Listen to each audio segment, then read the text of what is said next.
Phoenix Nights. Chapter 1137. Whether it was the surface world that was bathed in sunlight, or the demon realm where the two moons hung in the sky, or the songs and dances of peace, or the turmoil, they were all busy and mediocre as usual.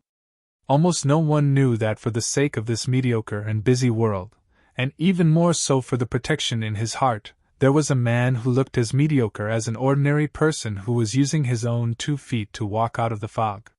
He crossed the ocean that was closest to death, crossed the desolate desert, and walked past the nightmarish volcano. His footsteps still did not stop. Perhaps there was no end, and he was just looking for the direction of his heart. Time flowed like water, and before he knew it, 2 years had passed. Under the bright sunlight, it reflected a sea of blood. The originally warm radiance turned cold. Bang, bang, bang!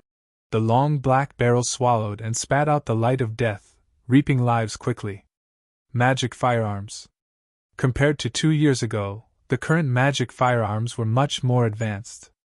This kind of powerful weapon that could fire rapidly had been widely used, causing a great change in the form of battle. Even people without magic and long-range talent could use firearms to carry out powerful long-range attacks. Of course, firearms were also limited by ammunition, range, accuracy, and firepower, and for those who were stronger than a certain level, they could not pose a real threat. The popularity of magic firearms had a great impact on the traditional long-range archers. Many archers had switched professions to become magic gunners, and even the elves, who were famous for their archery, were no exception. Of course, this referred to ordinary archers. For the current stage, firearms were inanimate objects, after all, and could not unleash the power of the weapon itself. For the high elven magic archers who could combine their own strength to launch all kinds of gorgeous attacks, there was no such concern. Moreover, magic firearms were originally invented by the elves. The elves' vision, hearing, and sensitivity to the natural environment were far superior to ordinary races, so magic firearms could unleash greater power in the hands of the elves. In contrast, the profession of mages was much less affected. On one hand, magic firearms were more lethal to mages, especially sniping. On the other hand, mages who mastered firearms also made up for their personal shortcomings to a certain extent, such as being able to use handguns to attack or delay the enemy when the distance was closed, and still being a threat when their magic power was exhausted, and so on. Even the civilians who had no combat talent could use firearms to fight against a certain level of strength. It could be said that the emergence of magic firearms increased everyone's combat power, and also changed the pattern of many things. The most obvious was war. For example, the current war between the Thunder Kingdom and the Baiqing Kingdom. The cause was that the Thunder Kingdom's 7th Prince Swan admired the Baiqing Kingdom's 1st princess, Mei Jing, and went to propose to her. After being rejected, he accidentally died in the Baiqing Kingdom's territory, and the war started because of this. In fact, anyone with a discerning eye would know that the 7th Prince of the Thunder Empire was the son of a concubine and was not favored at all. As for the eldest princess of the Baiqing Empire, she was the apple of the Baiqing Emperor's eye. Everyone knew that the Thunder Empire had been coveting the territory of the White Creed Kingdom for a long time. This marriage proposal was likely a self-directed play by the Thunder Empire. Puryu was just an abandoned pawn. The Thunder Kingdom's territory was a Baiqing world. World, in kingdom, and the kingdom, world, and in. In world, kingdom, and of world, in kingdom, world, and kingdom, and. The Baiqing Empire's location was relatively remote, and it was rich in mineral resources. The Thunder Empire was one of the vassal states of the Dragon Bright Empire. This invasion was likely to have been incited and secretly supported by the Dragon Bright Empire. Their goal was naturally the resources of the Baiqing Empire. There was almost no suspense. With the fall of the Baiqing Empire, the name Baiqing Empire became history. This was not the first victim of greed and ambition, and it would not be the last. The sun shone on the blood and flames everywhere. Behind the cheers of the victors were the cries and wails of countless souls. No matter what excuse was used to whitewash it, the nature of war was the cruelest. The demon realm. It was also a large-scale war, and it was also a stage where magic firearms shined. But there was no real blood and death. The magic game, Endless Warrior Online, had a weekly Super Monster Siege event. Every city that the players were in would be attacked by a large number of dungeon monsters. These monsters, which normally only appeared in dungeons, were quite fierce. The most frightening thing about them was their endless numbers. There were also many chieftain and elite bosses among them. From afar, it looked like a boundless ocean. It could be called a nightmare for all players. The ballistae on the city wall shot out exploding poisonous bolts one after another, and the magic crystal cannons spat out destructive light. There was a strong sound of ejection from the rear, and huge rocks surrounded by flames were thrown out. All kinds of openings appeared in the sea of monsters. However, the monsters were not affected at all. The gaps were quickly filled as they advanced. The waves at the front were endless, and they became more and more crazy. Due to the cooldown, the light of the magic crystal cannons gradually dimmed, and the attack frequency of the catapults and ballistae could not stop the arrival of the waves of monsters. The monsters had quickly closed the distance between them and the city wall. The magic crystal cannons, catapults, and ballistae were all used by Chinray in the war against Prince Obsidian and the Bloody Empire. They were once very powerful, and the results were outstanding. Even the most powerful Bloody Empire army suffered a great loss. Now, facing these monsters that were numerous and didn't fear anything at all, they were powerless. If it were a few years ago, the players' teams would have been in chaos when they encountered such a situation. But now, every player seemed unusually calm. In the past few years, the players had experienced this kind of siege battle hundreds of times and accumulated extremely rich confrontation experience. Whether it was tactics, cooperation, psychology, etc., they had reached a considerable level. Rows of gun barrels protruded from the parapet. Those main shooting platforms had long been set up with a special type of gun. The structure of this gun was more complicated than usual. The most obvious thing was that there were actually 6 gun barrels, and behind them was a long row of blue bullets connected in parallel like some kind of chain. However, none of the guns fired in advance. They were all waiting for some kind of opportunity. Dozens of flying figures appeared in the sky. They were the assemble puppets, and they went straight to the sea of monsters. The assemble puppet was different from ordinary machinery or firearms.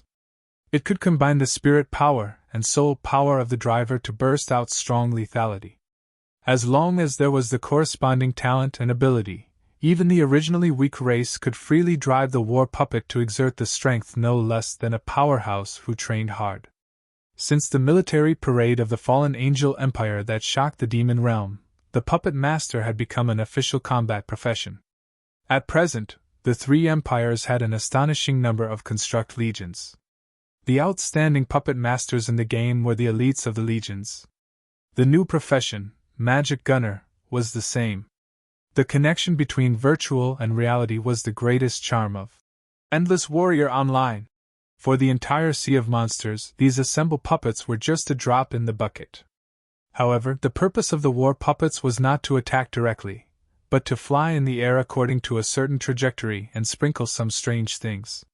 The monsters did not hesitate because of the actions of the assemble puppets. In fact, nothing could stop their crazy attack, including the death of their own kind. The monsters did not lack long-range attack abilities. Although they did not have the range and power of the magic crystal cannons and firearms, it was enough to put the assemble puppets in a desperate situation. In the intertwining energy, the number of the assemble puppets was rapidly decreasing. "Fei Fei! Ahan has been shot down! He's not done yet!" An anxious voice came from the communication device of the assemble puppet.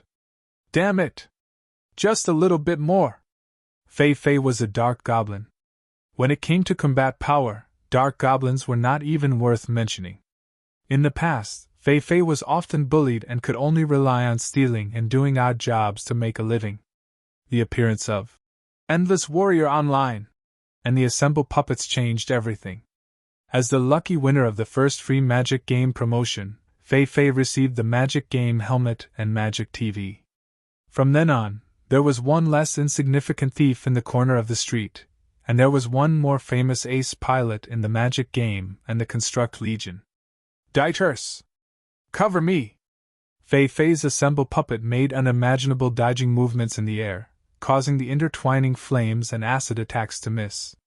In the blink of an eye, it had already arrived at the position where Ah Han had been shot down. Dieter's construct puppet dodged the attacks while shooting at Fei Fei's position to provide cover. It was slightly distracted and was hit by a long whip of flames, causing a large crack to appear on the puppet's armor. Before Dieter's could react, he was already drowned in the waves of energy. Not long after, only the dark goblin Fei Fei was left of the dozens of assemble puppets. The long whip of flames that had defeated Dieter's once again appeared in Fei Fei's vision. Fei Fei hurriedly turned the puppet around, narrowly dodging this powerful attack. The one holding the long whip was a voluptuous woman wearing strange armor. Her entire body was surrounded by green flames. She was the Ghost Demoness, an elite boss that could only be seen in dungeons. Not only was she astonishingly strong, but she also had special fire abilities. Under normal circumstances, unless one was an abnormal super player, they would need the cooperation of a small party to slowly grind her to death. There's not enough time! Fei Fei looked at the position behind the Ghost Demoness, gritted her teeth, and charged over. The Ghost Demoness whip accurately struck the puppet's head, but the next moment, the reckless puppet also rammed into the Ghost Demoness body. The Ghost Demoness wasn't a whip queen who only knew how to play SM. With a roar, she used all her strength to block the huge puppet. The puppet's hands emitted terrifying flames, and the alarm in the puppet's cockpit rang out. Fei Fei felt as if her body was about to be melted by the terrifying heat. Endless Warrior Online had gone through many upgrades, and the current version, Blade of Fate, had been improved in every aspect. The player's senses were now very close to reality. Physical damage, pain, mental fear, and so on could all be felt. Combat strength would change according to these factors, including losing the ability to fight, being heavily injured, dying, and so on. If there were no corresponding medicines or healing spells, the injuries would affect the user's combat power. The user would only be able to fully recover after the user had fully recovered, and the dead user would need a day to revive. Just in time. Facing the puppet that was about to collapse, Fei Fei didn't panic. Instead, he smiled, because he had successfully used this collision to scatter something in the corresponding area. Boom! The last puppet exploded, and a dazzling flower bloomed in the air. Self-destruct. The Ghost Demoness armor was already distorted, and although the wounds all over her body weren't fatal, it was still a considerable blow to her. The charging tide of monsters didn't stop because of this small interlude, and was getting closer and closer. What the monsters didn't expect was that the entire battle situation was changed by this small interlude. After a moment, the ground shook violently, and countless thick vines emerged. The general layout of these vines was quite ingenious. It wasn't just a simple barrier, but like a wall, it divided the entire monster army into several parts. The thorny vines were extremely tough and had a special paralyzing effect. The surging tide of monsters was immediately slowed down. Guardian Vines, it had appeared in the War for the Throne of the Fallen Angel Empire, and the War of Warlock Fortress. Now it was a special game item. At the same time, the magic firearms on the city wall opened fire, especially the multi-barrel firearms on the main shooting platform. They sprayed terrible flames, and under the intensive fire, the monsters fell to the ground one after another. The division of firepower of the firearms was quite exquisite. They focused on the enemies in their respective areas of responsibility, so that they could achieve the maximum damage. The nearest mini-boss level monster rose into the air and was about to rush up the city wall. Suddenly, it shook, and a bloody hole appeared between its eyebrows, and it fell down. This kind of bullet was much more lethal than the normal type, but it didn't kill the mini-boss level. However, before it could attack again, its vital parts were accurately hit by the special bullets, and it finally fell unwillingly. Target number 1 eliminated. prepared to concentrate firepower on target number 2, the Longhorn monster, located at Area X. Somewhere on the city wall, a dark elf wearing a special helmet listened to the communication instructions in his ear and aimed at another mini-boss level in the area. Sniper. One of the special professions of the magic gunner, not only was it a sharpshooter who mastered accurate shooting skills, but it also mastered various assassin skills such as camouflage, reconnaissance, and concealment. Whether it was in the game or in reality, it was a hot profession. The multi-barrel guns fired tirelessly. After the ordinary magic guns on the city wall fired a few rounds, they began to reload and cool the guns with special equipment. The row of guns at the back immediately filled in. This repeated. Even though the monsters were extremely tenacious, they couldn't resist this continuous hail of bullets, and they fell to the ground one after another. The number of monsters in the divided area began to decrease sharply, but the defense of the guardian vines was limited. Soon, the green wall of thorns was drowned in the endless flood of monsters. The army of monsters quickly broke through the magic traps along the way and reached the city. The game's degree of simulation was extremely high. Under the influence of some kind of intelligent system's mental power, everyone's soul could feel that creepy sense of oppression. At this moment, many people were even truly immersed in this war. It wasn't just a virtual game, but a real battle. In the face of an irresistible enemy, in the face of almost certain defeat, everyone simultaneously tightened their grip on the weapons in their hands, their eyes flashing with fighting spirit and determination. In the countless flashes of light, the scene seemed to freeze. Winning or losing the war was no longer important. What was important was the courage to fight against fate. Just like the blade of fate that was in their hands. Chapter 1138. The 2 purple moons hung high in the night sky, exuding a gloomy brilliance. It was as cold as 2 years ago. In the yard, the little succubus maid held her cheeks and stared at the sky blankly. "Kia, are you being love-struck again?" "Ah?" Kia came back to her senses and glanced at Isabella, who was teasing her. "I just miss a certain guy." "Don't you miss him?"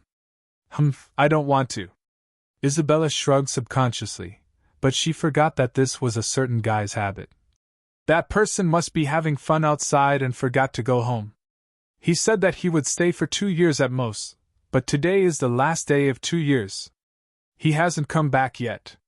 Didn't you say you don't want to?" "Innie, how do you even remember the days so clearly?" Delia smiled.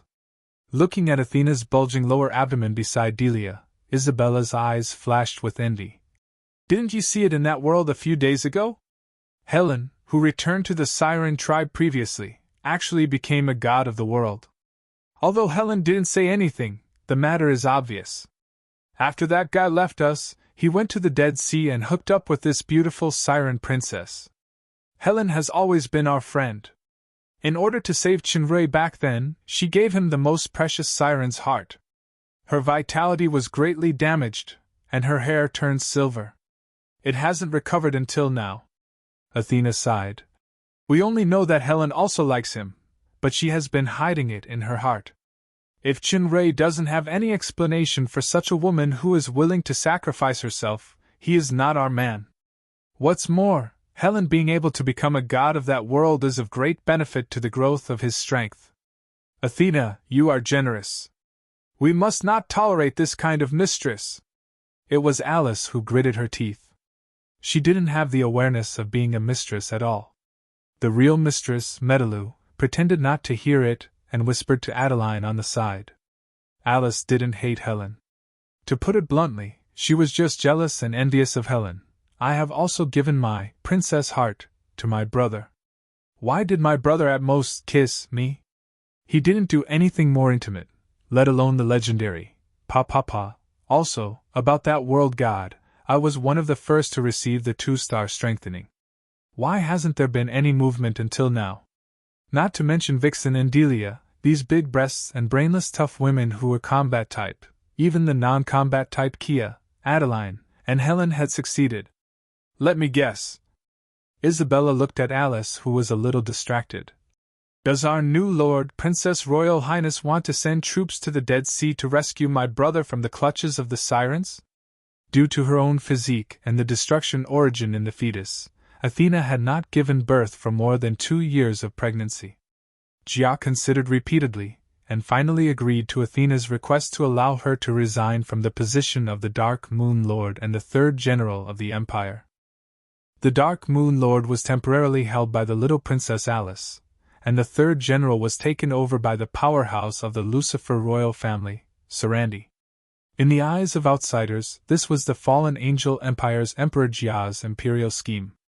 The purpose was to curb the increasingly powerful Wales family.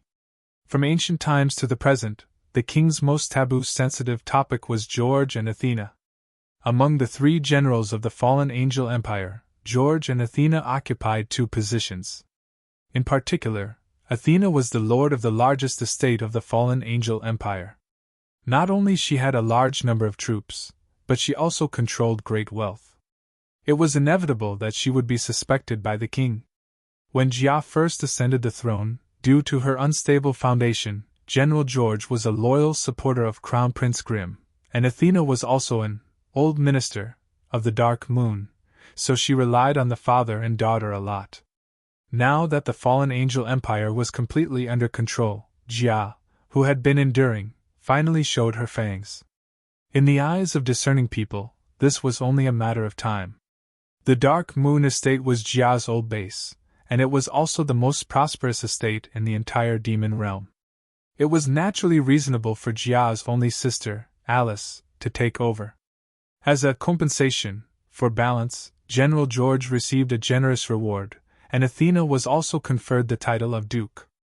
Even the unborn child had a corresponding title. It was no secret that Athena was pregnant.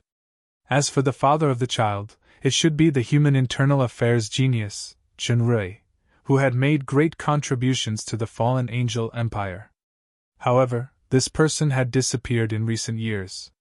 There were rumors that the human had died long ago, which caused many people to covet a certain female lord, female general. There was once a Lucifer royal family member who came to propose, but he was scolded and expelled by Athena. Over time, no one dared to come to humiliate himself.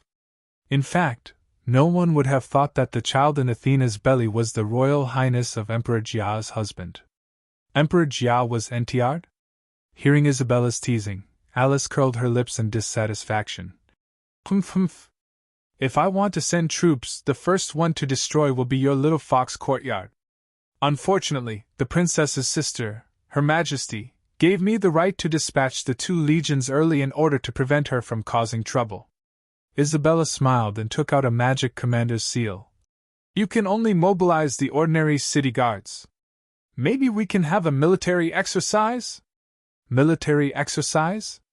City Guards versus Red Blood Legion and Flame Legion? Alice was discouraged all of a sudden.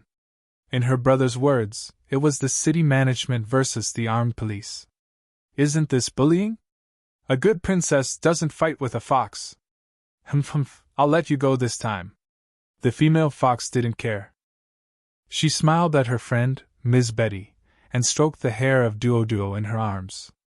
The little girl was still talking from time to time just now, but she actually fell asleep at some point. It was no wonder. She went out for an outing with everyone in the morning and kept making noise excitedly. She should be tired after coming back. Sister! I'm back! An excited voice came from a magic teleportation portal set up in the yard. It was the black dragon chick with a red face. Oliphius realized 2-star strengthening a year ago, and received the reward of 1 million black crystal coins. The huge amount of black crystal coins stimulated Dodo, who was also a miser. The greedy slime acted out of character, and actually took the initiative to follow Ben Hong to the Kingdom of Disaster for training. He finally got what he wanted not long ago. Compared with Dodo, who was still lazy at the same time, the black dragon chick was more persistent about money. In line with the dragon's principle that greed was a virtue, she was not satisfied after getting 1 million black crystal coins. She set her eyes on the level-up reward again. The reward of 50,000 small realm and 500,000 large realm was not a small mosquito for the black dragon chick who believed that, no matter how small a mosquito is, it's still meat. Last month, the black dragon chick followed Lala and others to the kingdom of disaster for training, striving to break through to the peak of the kingdom and win the 50,000 prize money. Oliphius, your strength has reached the peak of the kingdom. Not bad. Isabella handed the duo to Crobolus, stood up, hugged the black dragon chick who rushed over, and nodded approvingly. I'll give you the bonus later. Sister, you're so nice. The black dragon chick was overjoyed. She suddenly thought of something and looked around. Where's the boss? He hasn't come back yet? As soon as these words came out, all the women looked gloomy. That guy seems to have stood us up. A man who doesn't keep his promise is the most unreliable. People like us who keep our promises are more trustworthy. Ho ho ho ho. Just listening to that laughter, they knew it was the 10,000-year-old flat loli, Lalalia. Lalalia! Oliphius, said Alice, standing up too, joyfully. Lalalia and Oliphius were the only good friends who made Alice feel balanced because even Eve and Alien, who were equally flat back then, had now become slim and graceful girls. Even the thin and weak Adeline's chest outline had some size. Only Alice's height and chest size remained the same. This was also the problem that the lowly princess struggled with the most. You still keep your promise? Back then, you repeatedly said something about paying with your body. You still haven't climbed into that guy's bed until now. The uncoordinated voice behind was obviously Paglio, who returned together. After Lalalia completed the 2-star strengthening, he had broken through to the intermediate stage of demigod in the past 2 years. Paglio was currently still a step away from the intermediate stage of demigod. Even with the thunder flail in hand, he was not the opponent of this fierce lowly, so it was inevitable that he was jealous. I'm willing to admit defeat. Who asked that guy to have no guts and no vision? He didn't even dare to accept the gift. Lalalia said shamelessly. That guy has always had no vision, but he was most accurate when he looked at you. The poisoned dragon sneered. There was a wine bottle in his hand, and he took a sip. Little Lomont, you seem to have said the same thing last time, right? What the hell? Feeling Lalalia's gloomy gaze, little Lomont secretly scolded the poisoned dragon for dragging others into the trouble. Lalalia was now his training mentor. Although this mentor contributed a lot to his current strength, if he was really provoked, she might take revenge on him by breaking his 5th limb or something. Lomond pretended not to hear it and walked straight to the front. Delia baby! Medela baby! I finally advanced. Reward me with a love kiss! The mistress, Medalu, was about to greet him happily, but she glanced at the main wife who was sitting calmly like a mountain and sat down again. Lomot's face had always been as thick as the city wall, so he didn't blush at all. He walked straight to the 2 women and hugged one in each hand. Delia glanced at Lomont angrily, but she finally kissed him gently. The mistress naturally followed the main wife's footsteps. Why are you stealing the limelight? You're not the main character tonight. The poison dragon was a little jealous of little Lomont's hugging. He walked to Miss Emerald and wanted to kiss her as a demonstration, but he was pushed away by Miss Emerald, who was glaring at him. Your breath reeks of alcohol. Stay away from Duo. Seeing little Duo sleeping soundly in little Betty's arms, the poison dragon could only admit his bad luck and sat aside. He didn't forget to complain. It should be the last day. That guy really stood me up. It's such a waste for me to come back. Humph. You were just talking about other people's taste, but you don't know that you are the slow one. As soon as this voice sounded, Master Poison Dragon's face twitched, and he didn't make a sound. In the entire demon realm, only a certain ruthless, crazy woman could make this guy so obedient. Not only that, there was also a crazy woman who liked to pretend to be stupid. Being stubborn at this time will only make me suffer. At this moment, Duo, who was sleeping, suddenly woke up. There was surprise in her big hazy eyes. Dad! A pair of wings appeared behind the little girl, and she flew in the direction of the gate. Peiglio was taken aback. He finally understood why Ben Hong would say that he was slow. That guy actually came back. Everyone in the yard got up and walked toward the gate. Only Ben Hong continued to stand there motionlessly, gazing at the purple moon in the sky with a faint sense of loneliness in his eyes. Chapter 1139. In the courtyard, everyone surrounded the returning Chunrei, cheering, rejoicing, ridiculing, or despising. In short, it was lively. "You're quite punctual. You only came back on the last day. These days, someone has been looking for a husband every day and was distracted. As a result, salt was used as sugar and vinegar was used as wine when cooking. We, the innocent people, were almost poisoned to death." Although Isabella said so, her eyebrows and eyes were full of joy that couldn't be hidden. "I know, it's Aunt Kia." Duoduo in Chunrei's arms immediately said the name of the culprit. It seemed that even this little girl was once one of the victims. The succubus little maid giggled and didn't have the slightest awareness of poisoning. "Sorry, it's my fault for coming back late." Chunrei knew that his wife and friends were worried about him. After being bombarded in turn, he very consciously admitted his crimes to the motherland and people. "It's good that you're back." Beside him, Athena held his hand tightly. This position was specially given to him by the harem. After all, Athena was now the most precious mother-to-be. Other than Duoduo, her status was the highest. "Everyone's strength is advancing so fast." Chunrei looked at his relatives and friends in surprise. "Rala, you succeeded? Your strength should be almost at the intermediate stage of pseudo-god." "Hey! Lalaria is already at the intermediate stage of demigod. Isabella and Oliphius are also at the peak of the kingdom, and Delia." Miss Long smiled proudly, and a scepter-like long staff appeared in her hand, exuding a powerful elemental fluctuation. It should be the staff of the goddess of element. The process of obtaining this artifact could be said to be quite dangerous, including the subsequent training in the elemental realm. It was unimaginably difficult, but Rala persevered in the end. Being able to see his surprised look, all the previous difficulties were worth it. The flat lowly let out her signature weird laughter. "Apart from possessing so many beauties, this man is not annoying. He does feel like a friend. The most important thing is that after he comes back, those little beauties should be more energetic and beautiful. For Madame Lalaria, it is naturally a pleasing thing. It would be great if I can hook up with one or two." Master Poison Dragon blushed a little. 2 years ago, he was at the early stage of demigod, and now he was still at the early stage of demigod.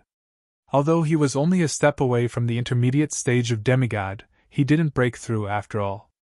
In contrast, Isabella had faintly touched the threshold of demigod, Oliphius reached the peak of the kingdom, and Roman was about to reach the peak of the kingdom. Even Dodo, the lazy guy, had reached the peak of the kingdom under Benhong's coercion and Isabella's temptation. If he didn't move forward desperately, he would be surpassed by these guys behind before he could catch up with Lali. Benhong's indifferent voice sounded. "Sir, the feeling you gave me at the door just now is a bit strange. It seems a bit strange." As Benhong said so, Rala nodded thoughtfully. Peiglio also reacted. "By the way, I can hardly sense his existence. That feeling is like nature," Lalaria continued. "He is completely integrated with nature, just as ordinary as a stone or a gust of wind. Not only I don't feel special, but I also can't feel the level of realm. There is no change in the realm on the surface. It is still the peak of demigod." Benhong frowned. "My intuition tells me that something must have changed, but I don't feel it. I'm ashamed. In terms of the current state, there is actually no change."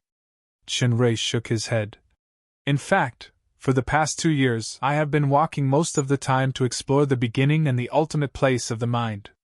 I have tried several times to surpass the current realm, but unfortunately I failed." "Failed?" Everyone was shocked. Isabella was the most attentive, and immediately caught the keyword. "You just said, what do you mean by this state?" "It is this state." Chunrei shrugged. "The state of leaving the world?" Ben Hong understood a little. Yes. What Chenrui was talking about was the demigod realm in the normal state. This represented a bottleneck, and if he could find the opportunity to break through, it was very likely that the entire six-star evolution would undergo a real transformation.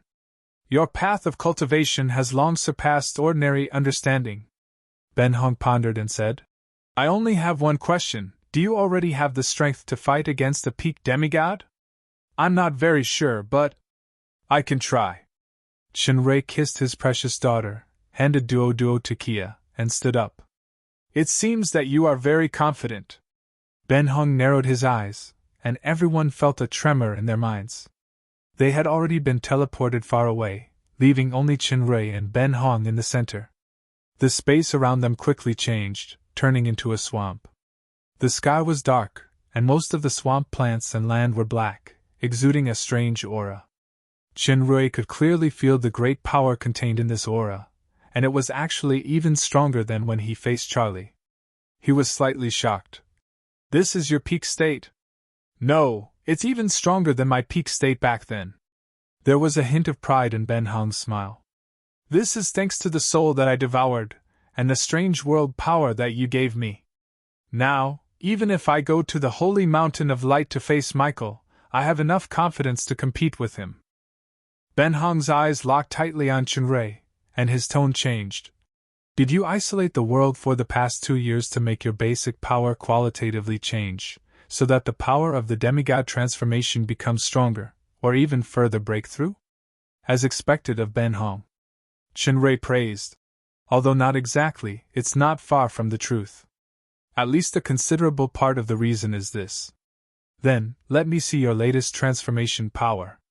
First of all, don't be too surprised when you fuse with the world. As soon as Ben Hong finished speaking, Chenrui felt a terrifying pressure coming at him. His body was suddenly unable to move, and even breathing was almost impossible. In the past 2 years, Chenrui had focused on the training of his body and mind, and he deliberately did not enter the super system. Now that he was facing Ben Hong, whose strength was still above Charlie, he naturally couldn't deal with it in an ordinary state. As his mind moved, he finally activated the purple polar transformation that he hadn't used for 2 years. Purple starlight instantly filled the disaster kingdom, and the dark world became bright. Ben Hong sneered. Countless black smoke emerged from the kingdom, wrapping Chenrui as if he wanted to strangle the bright starlight in the bud. The black smoke contained an earth-shattering power that even the people outside the kingdom could feel. Rala's face changed slightly because Ben Hong didn't hold back. He used the strongest power of the Peak Kingdom as soon as he came up.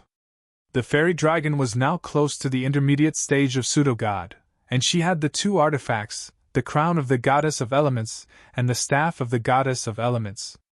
However, if it was her, facing the power of Ben Hong, she was likely to be smashed into pieces. The black smoke was getting thicker and thicker. In a moment, Chenrui was completely enveloped, and the purple starlight was quickly blocked. It was like a huge cocoon imprisoning him. Chenrui in the black cocoon couldn't see anything clearly. There was only endless darkness containing terrifying death power in his entire consciousness.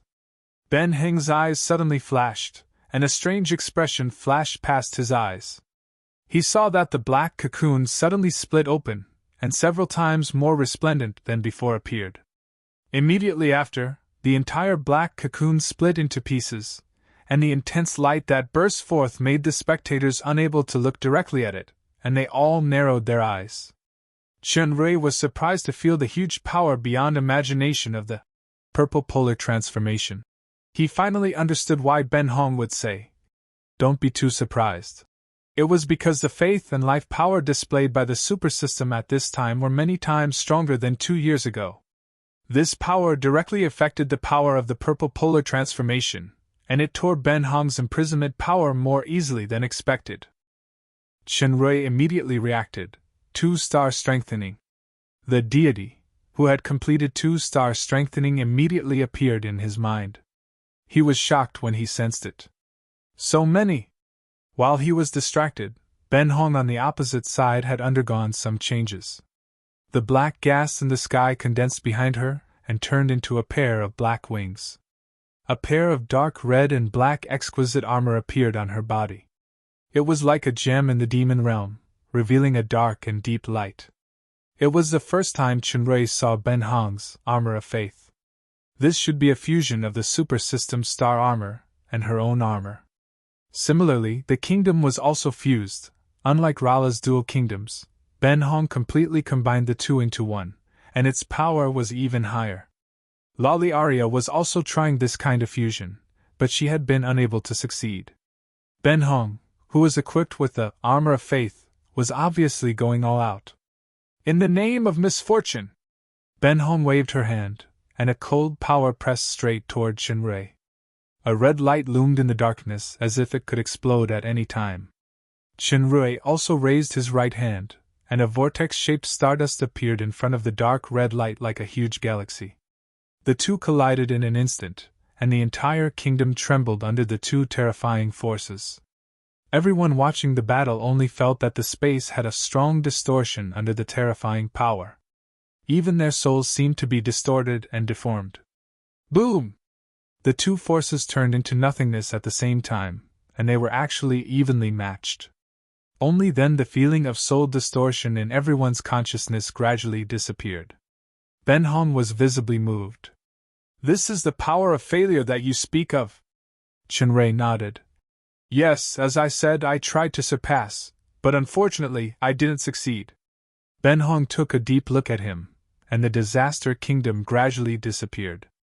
Chunrui also put away the star armor. The attack just now was just a probing attack. If he were to further resist, he was afraid that it would be difficult to control, and it would not be worth it if he hurt others. Now, even if Satan is in front of you, he may not have the confidence to win. If in a few years... I think that guy will definitely regret giving you 10 years. I'm suddenly looking forward to your level after success. Compared to this, I'm more surprised by the surprise you mentioned. The transformation power I just displayed was far beyond my expectations. Chunrui looked at the group of relatives and friends who were watching the battle. I don't know how to describe this surprise. Perhaps the word touched is a little superficial. You still need to further familiarize yourself with and integrate the power brought by this surprise. I believe that the trip to the Holy Mountain of Light soon will bring a real surprise to those three arrogant guys. Of course, I have this confidence and determination.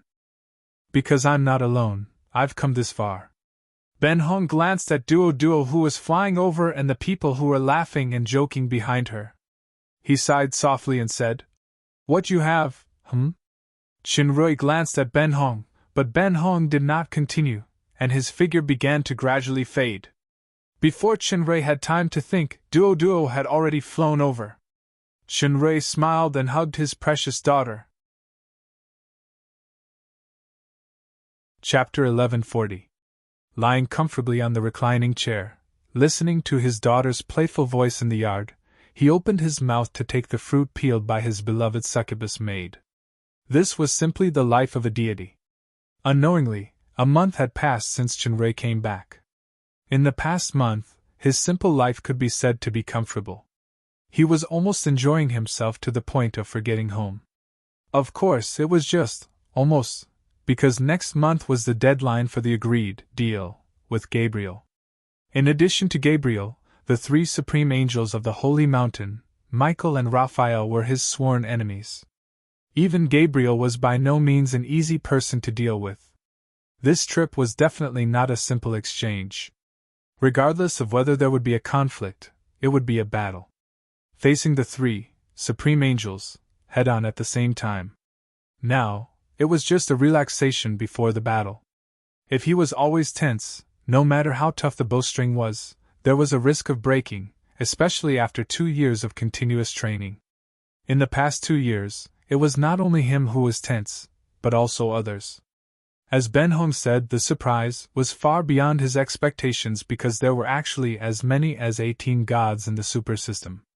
Rala, in charge of knowledge, learning, research. Catherine, in charge of wisdom. Isabella, in charge of fraud, deception, conspiracy. Ben Hong, in charge of disaster, misfortune, etc. Paglio, the god of plague, in charge of plague. Adeline, in charge of music.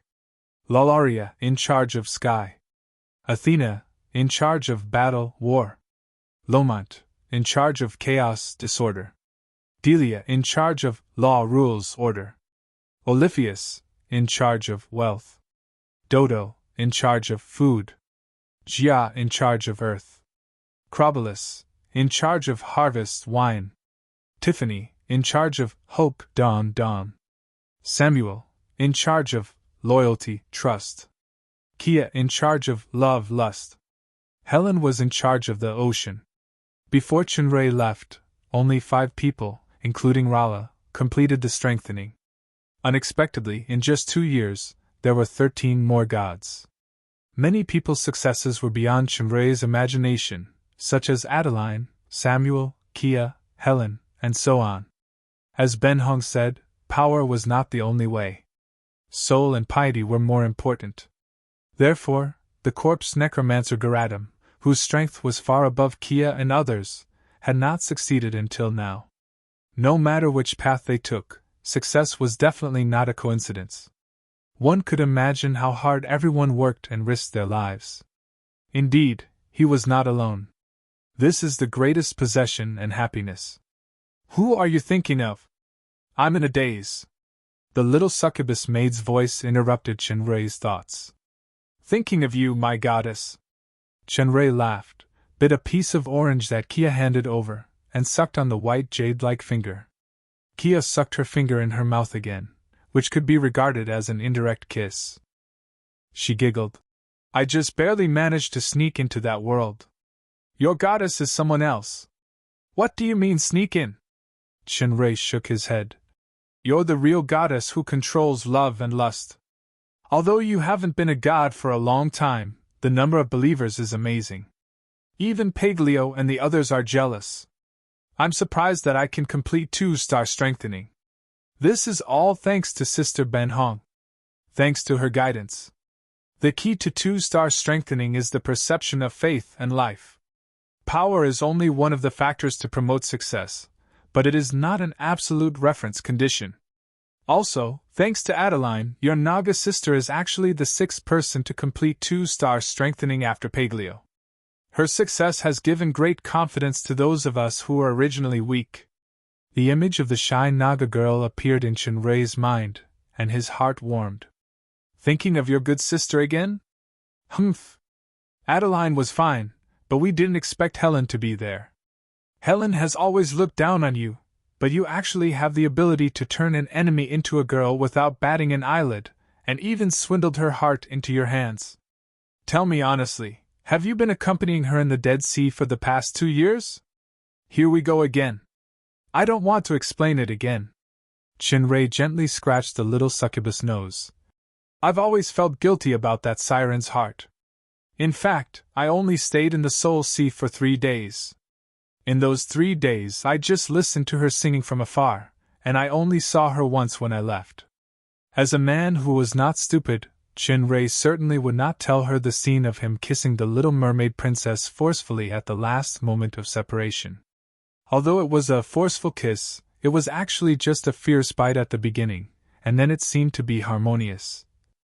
3 days of singing and Helen's distressing silver hair really made Chinray unable to harden his heart.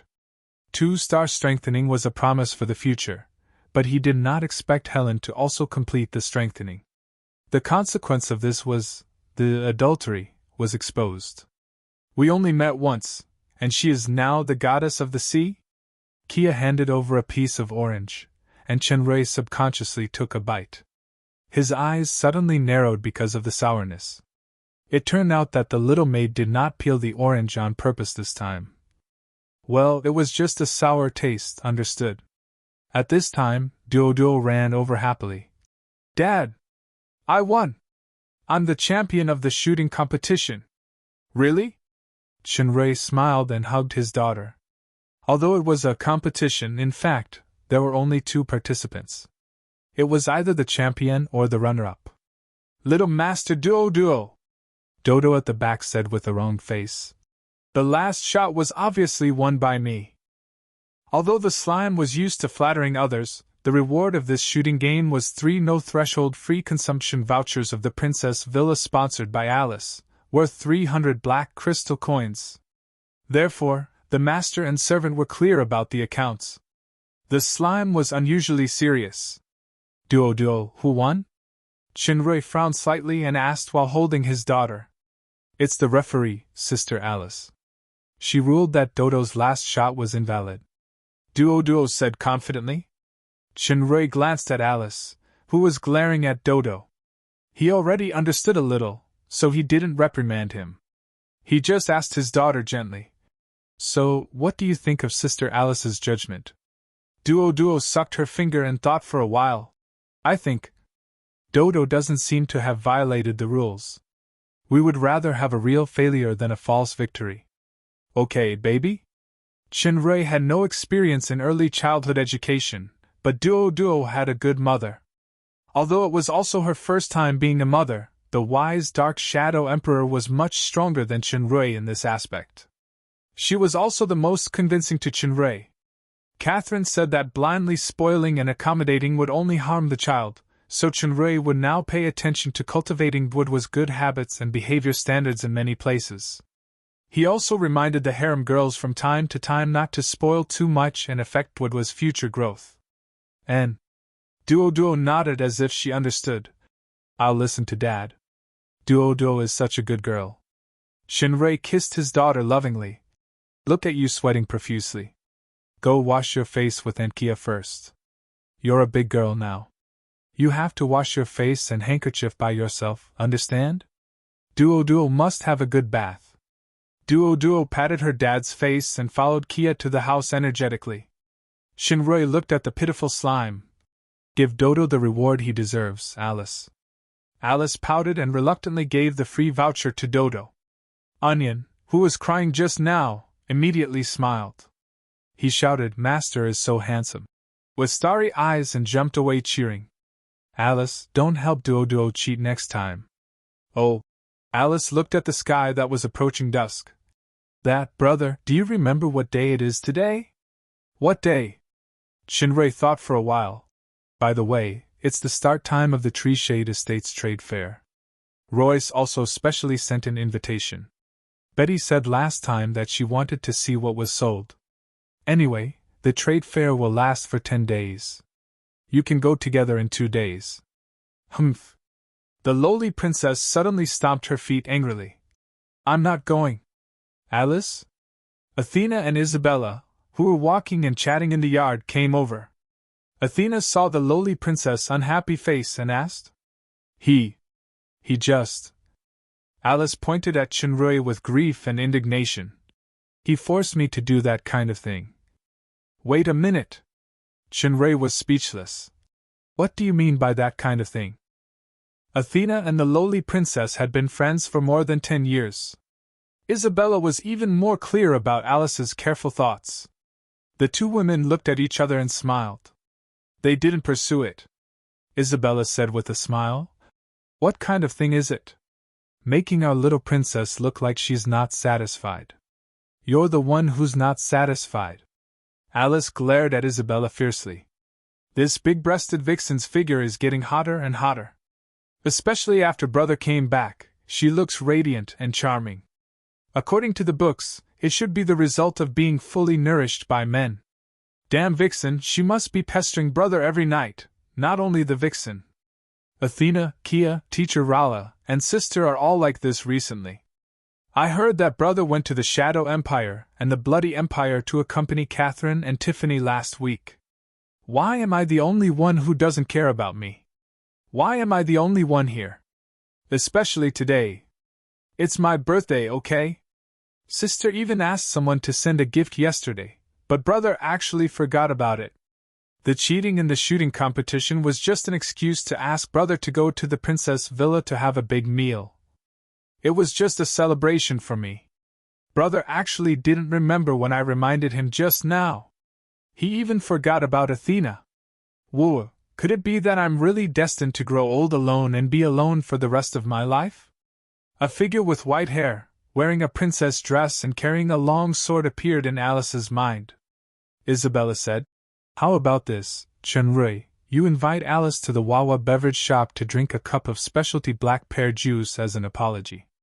Bring some back for me and Athena, by the way. Obviously, you want to drink it yourself. I won't be fooled. Alice immediately saw through the vixen's trick. Isabella didn't realize that she was exposed at all. She pulled Alice to the side and whispered, Alice, don't you understand my real intention? Humph. What other intention can you have? Let's test our new Dark Moon Lord Royal Highness first. What is the west side of the Wawa beverage shop? It's relatively famous. Isn't the west side the Red Fruit Hotel? The Red Fruit Hotel seems to have a nickname? The Holy Land of Lovers? The eyes of the new Dark Moon Lord Royal Highness suddenly lit up.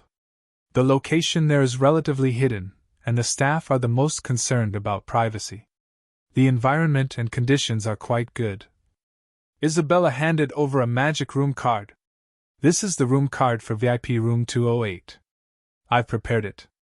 Seeing the vixens, you know. Look, Alice's eyes were even brighter, but she couldn't help but doubt. Why did you suddenly? Hee. I know that today is a princess's birthday, so I'll treat it as a gift, Sister Innie.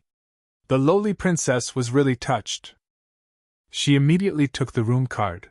The image of the Jinx with the sword on his back suddenly disappeared, turning into a blissful bride who was being carried by her beloved prince.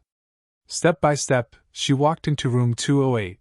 The lowly princess held Isabella's hand tightly with tears in her eyes. Today, when I'm forgotten by everyone, there's still a vixen who remembers me. No! I won't be called a vixen anymore. This vixen is my sister. Go quickly! Come on! Isabella turned to look at Chun-Rui.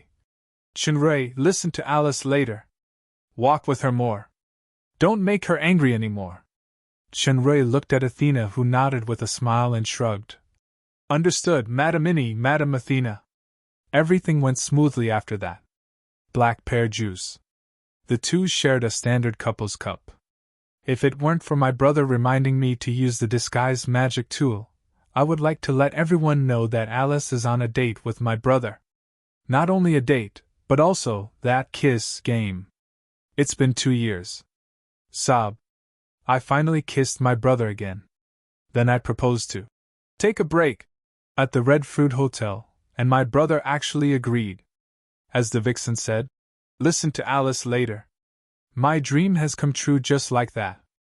Is it an illusion? It's not just a kiss, but also, right, I read in the book that the first time will be very painful. Also, I heard that this will make my chest bigger and taller. There are also a lot of positions that make people blush. Anyway, from today onwards, I am Dwoodwa's real aunt. The more the lowly princess thought about it, the faster her heart beat. When she carefully pulled Chun-Rui to open the door to room 208, she was suddenly shocked. Because the room was full of people, acquaintances. Athena, Kia, Duoduo, Rala, Lala Aria, Adeline, Isabella, Paglio, even my sister is here.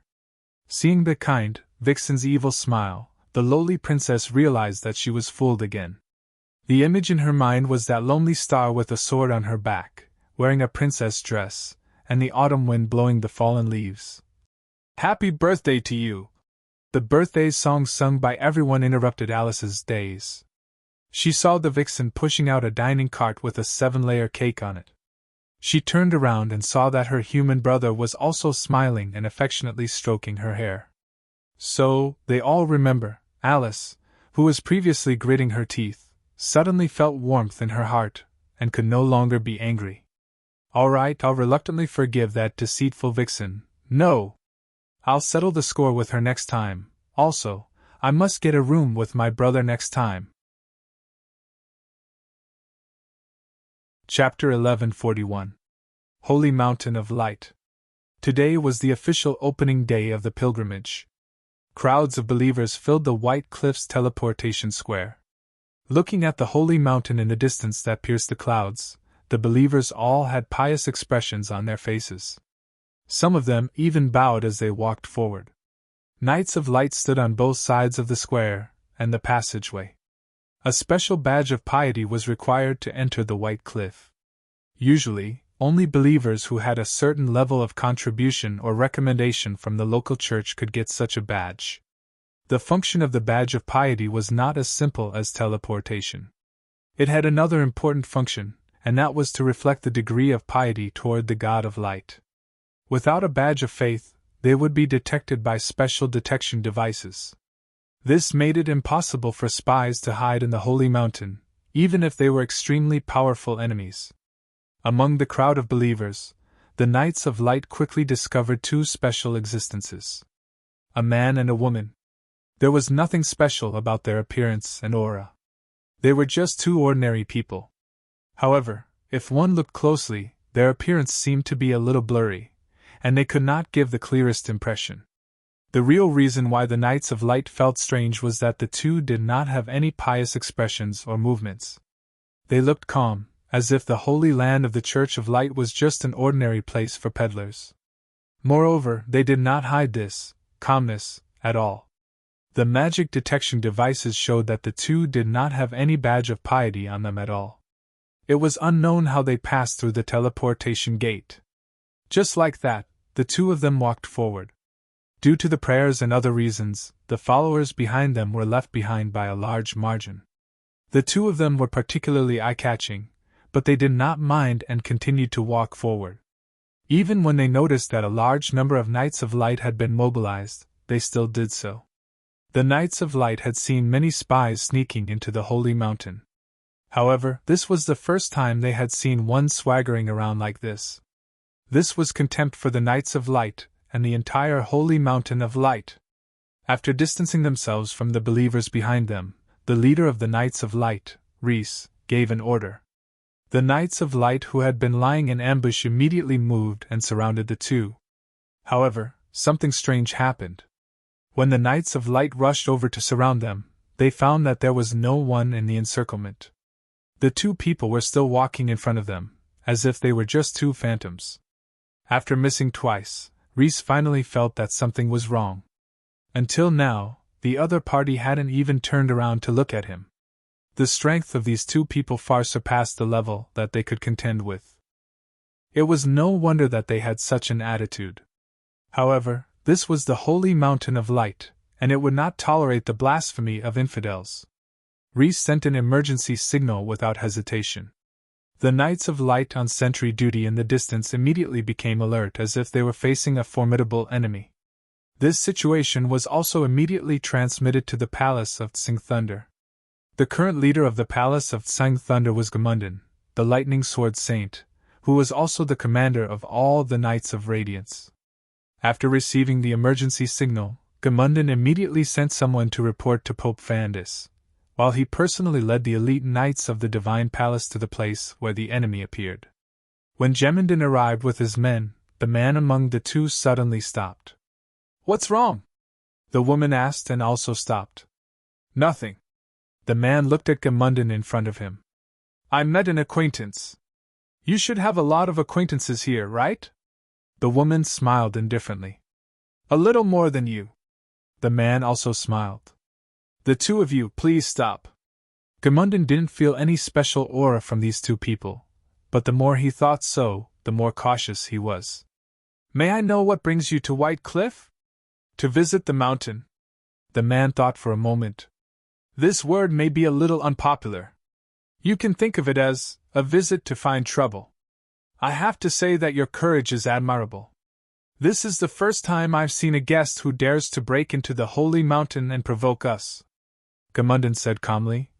"But this is the end of this magnificent feat. The holy mountain is the most favored place of the God of Light, and it can't be violated. If you give up resistance now, you may still have a way out. As expected of the Radiant Sword Saint's disciple. You speak and act like a general." The man smiled and said, "Your Excellency Gamundin, we're actually old friends." "Do you really not recognize me?" "Old friends? Now is not the time to be friendly. Besides, I don't." Gamundin's words came to an abrupt halt, because he saw that the man's ordinary face had already changed. The originally somewhat blurry facial features gradually became clear, turning into a familiar face, a handsome young man with a head full of blonde hair. This face, this voice. Your Excellency Gamundan should have an impression of me, right? It's you! Gamundan's expression changed greatly. He would never forget this face, the third prince of the Long Huang Empire, Arthur Roland. No, he shouldn't be the real Arthur. Instead, he was a mysterious expert who could rival the three supreme angels. It was this person who played the entire human world in the palm of his hand. First, he pretended to be the third prince of the Long Huang Empire, deceiving Cardinal Glaland's trust through trickery and trickery. Then, he inconceivably deceived one of the three supreme angels, Lord Raphael, and was actually appointed as the next Holy Son of the Pope. During the coronation ceremony of the Holy Son, this person broke the spirit-gathering formation of the coronation ceremony in front of all the guests, and rescued a mysterious girl who was imprisoned. Even the strongest demigod, the eight-winged angel Camel, was as fragile as a baby in front of this person. Even the pinnacle fake god, the supreme angel Raphael, could not take this person down, and he easily left with the girl. Although the church had given the highest order to keep this incident a secret, and even the emperors and kings who participated in the coronation ceremony were not allowed to leak a single word about it, and they only told the public that the Holy Son was poisoned by the Black Death apostles and died suddenly during the coronation ceremony. It was believed that everyone who witnessed the battle that day would never forget the soul-stirring scene. Who would have thought that the most wanted criminal would actually appear on the sacred mountain so openly today? Gamundan raised his hand and stopped the Templars from advancing. Since it was that person, even if all of them joined forces, they would not be able to defeat him. If they forced themselves to attack, they would only die in vain. Your Excellency, coming to the holy mountain like this today. Before Gamundan could finish his words, a shout came from afar. Lord of the Tsenglei Temple! Quickly take down these two intruders! This was a woman's voice, with irresistible majesty. Your Holiness! Gamundan frowned. The last coronation event made the Church of Light lose face. In the end, the supreme leader of the Church, Pope Fandis, became the scapegoat, and Eudora, who became the controller of the Blessed Peak again, quickly overthrew Fandis' power with the support of Raphael. Except for the Inquisition and the Tsenglei Temple, the rest of the forces were basically under Eudora's control. Even Pusmir from the Starry Palace had to retreat. Eudora was actually the supreme ruler of the Holy Mountain, and it was only a matter of time before she became the next pope. For the three supreme angels who looked down on the common people, it did not matter which of the three temples was the main one. At present, the three supreme angels had all woken up. It was said that after the next supreme meeting, Fandis would completely step down. At that time, Eudora would become the new pope, and the Temple of Divine Seal would also choose a new temple master. Gamundan adhered to the principle of neutrality of his teacher Pari, and maintained the impartial position of the Tsenglei Temple, which also caused Eudora's dissatisfaction. If it were not for the protection of Pari, who had become a super strong, perhaps the Tsenglei Temple would have changed hands long ago. With the eyesight of Qinrui and Ben Hong, they had already seen the figures flying in the distant sky. They were the three nominal giants of the Church of Light, Fandis, Eudora, and Pusmir. Although Fandis was in the front, it was Eudora who spoke first. Since the incident of the last Holy Sun ceremony, the top management of the Holy Mountain of Light had been in a state of high tension. Now, after receiving the highest emergency signal and the report of the Tsenglei Temple, the three giants did not dare to neglect and personally took action. Soon after, the three giants had already flown into the sky. Eudora was about to speak, but she suddenly saw that face clearly. Her mind could not help but be shocked. She felt that two sword-like eyes swept over and fell on her face. Her soul suddenly trembled violently, and she felt that her whole body seemed to be torn by some terrible power in an instant. Eudora screamed and fell straight down from the air. She fell hard to the ground, and she could not get up for a while. Qinrui snorted coldly and slowly withdrew his gaze. If possible, spare her life. This was what Tiffany said to Qinrui in the Bloody Empire one day before he came to the human world. Although it was just a seemingly casual sentence, Qinrui could feel the great courage that Tiffany brewed in saying this sentence. Tiffany once lost everything in her life because of her, including her soul and hope. If it weren't for Chenrei's rescue and the experience in the super system world, even if Tiffany was alive now, she would just be a walking corpse crawling in despair. That painful memory that should be torn and shattered, that most painful scar, was now opened by Tiffany herself. Because of hope. This was the most precious thing that made her stand up again. It was also the clearest emotion that Chenrei gave her. Even when she became his wife now, it was still the same. Because of this, Tiffany realized the mystery of faith of two-star strengthening and became the god of the super system, hope. If it weren't for Tiffany's words, that glance just now could make Eudora's soul completely collapse. Vandis and Puzmer also saw Chenrei's face. They were all horrified and landed on the ground. There's no need to entangle with these ants. Ben Hong, who was next to Chenrei, looked around faintly. His eyes flashed. Since we came in openly, those three guys should show due courtesy and greet us personally. In the next second, a powerful voice instantly filled the entire white cliff. Everyone's soul was buzzing. Michael! Gabriel! Raphael! Whether it was the road along the way or the holy light city under the holy mountain, everyone was shocked. Who is it? How dare he call those three names so arrogantly in this place? Those three supreme existences second only to God. Shortly after the voice sounded, 3 golden beams of light were projected from the sky. In the light beams, 3 figures gradually became clear. Chapter 1142. All the radiant knights, knights of light and temple knights, looked at the 3 figures that appeared in the pillar of light in surprise. 2 men and 1 woman. All 3 of them wore pure white robes. The blond man in the middle had almost perfect facial features. It was Michael. The one on the left with black hair and white eyes was Raphael. The one on the right with long silver hair and closed eyes was Gabriel. The 3 supreme angels. These 3 supreme existences, second only to the God of light, were all alarmed.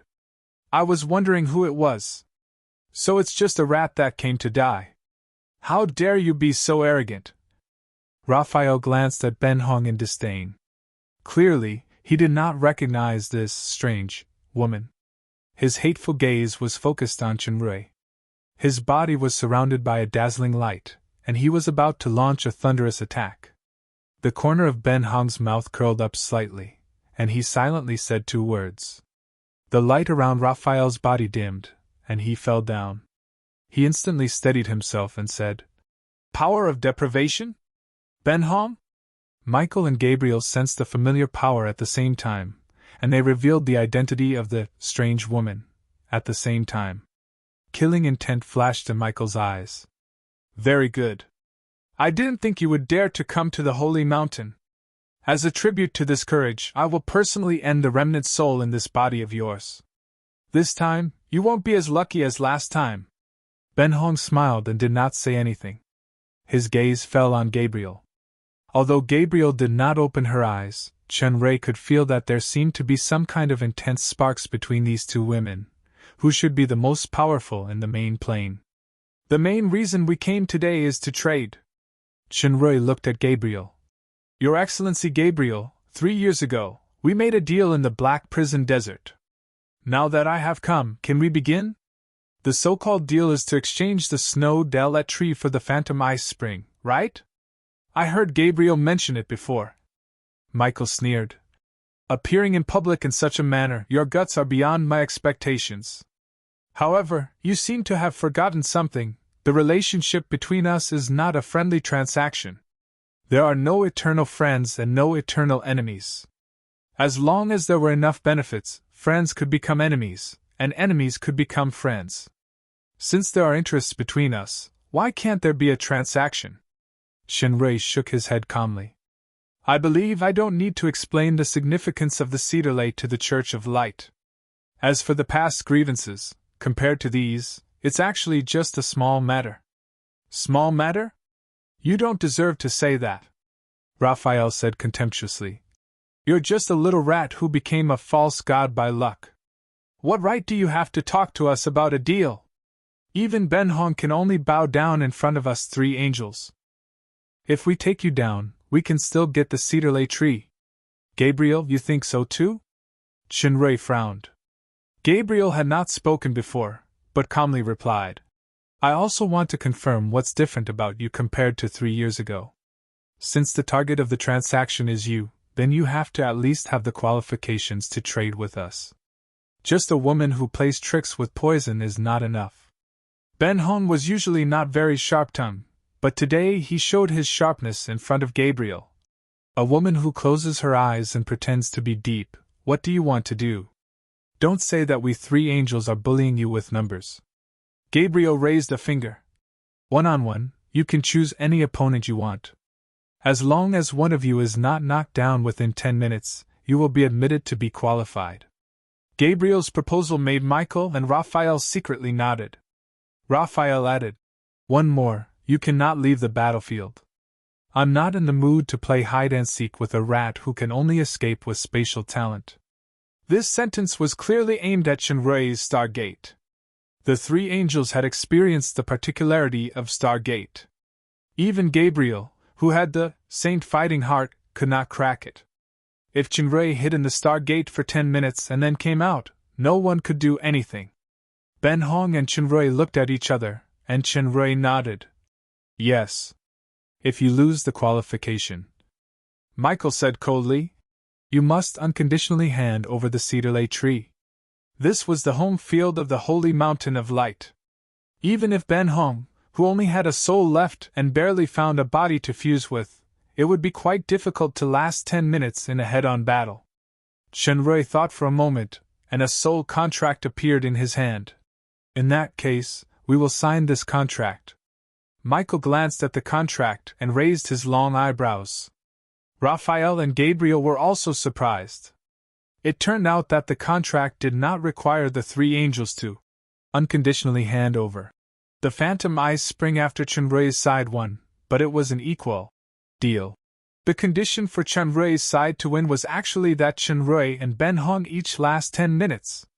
The meaning of Gabriel's words was very clear.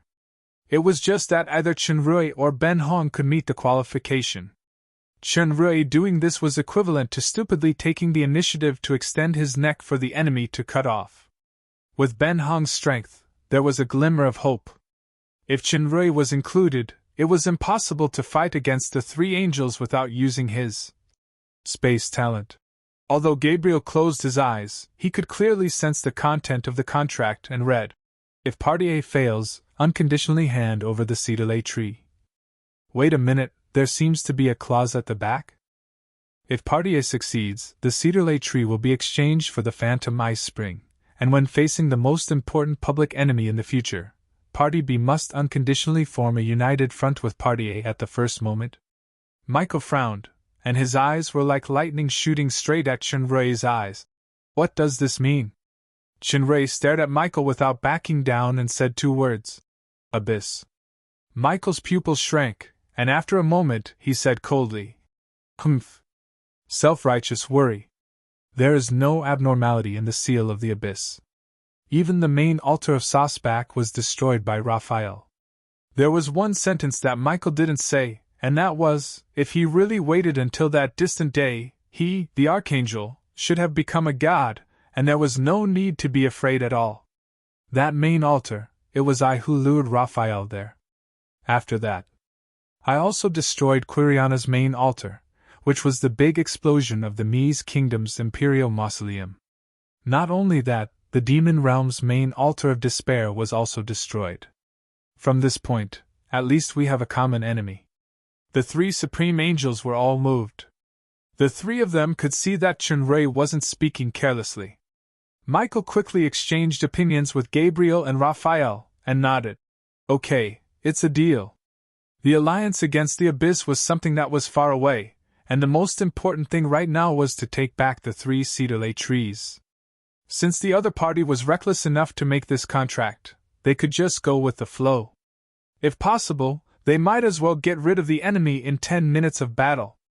Thus, the 5 of them signed their names on this contract, and the contract turned into 5 rays of light that entered everyone's body, officially taking effect. The power of a fake god is not to be underestimated. In order to not affect those ordinary guys, let's use this. A model of an arena appeared in Gabriel's hand. Arena of the Ancients, a barrier-type item that can amplify the controller's power and strengthen the barrier. We can decide the victor here. As soon as he finished speaking, Chinray felt the scenery around him change. It had already turned into an ancient arena. The Knights of Light and the Church's 3 heavyweights were gone, and only the 5 of them were left. The 2 of you can choose your opponent. We just happen to have one more person on our side. The remaining one, inject your power into the arena of the Ancients to maintain the barrier. Then, I'll choose first. Ben Hong's gaze shifted from Gabriel to another person. It was actually the strongest of the 3 angels, Michael. Back then, Michael had heavily injured Ben Hong on the Holy Mountain of Light. If not for Chinray's Tower of Glory causing the space to change, Ben Hong wouldn't even have had the chance to escape. Me? What a surprising choice. A look of surprise flashed in Michael's eyes. Are you sure? Have you forgotten who was the one who fled in panic under the Holy Cross sword? If not for that lucky escape, you would have been reduced to ashes long ago. Haven't you heard of an old saying? Stand up from where you fell. A light flashed in Ben Hong's indifferent eyes, as if a blazing battle intent had been ignited. Michael's tone became colder. Your choice will make it so that you will never be able to climb back up again. I remember back then, someone said something similar. Ben Hong brushed his hair casually. In the end, those were his last words. Humph. This time, it was Gabriel who spoke. I'm not an arrogant idiot like Uriel. Michael's eyes grew even colder. This will be the last choice you make in your life. Ben Hong smiled nonchalantly. Chinray spoke up. Since we have to decide who will maintain the barrier before the battle, it seems that I have to choose one of the 2. Chinray's gaze shifted between Raphael and Gabriel. Whether fighting or not, beautiful ladies are always pleasing to the eye. So, Lord Gabriel, or should I call you beautiful Miss Gabriel? Raphael seemed to have expected that Chinray would not dare to face him. Hearing Chinray say Gabriel's name, he immediately snorted. But at this moment, the second half of Chinray's words fell into his ears. Please maintain the barrier. Gabriel maintain the barrier? Another unexpected choice. Raphael narrowed his eyes. I promise I will use these 10 minutes. I won't let you fall too quickly. You should thank the snow tree, or this will be the last 10 minutes of your life. The last sentence is a repeat of Michael's. Your vocabulary is too poor. You can only repeat these few sentences over and over again. Chinray looked at Raphael with undisguised contempt. But don't worry. No matter who wins between Ben Hong and Michael, you will have a chance to fight. I wonder if you will still be so stubborn when all your teeth are knocked out. Raphael said coldly, suppressing the anger in his heart. Cut the crap. Let's start the first round. Ben Hong slowly walked down the stands and came to the center of the arena.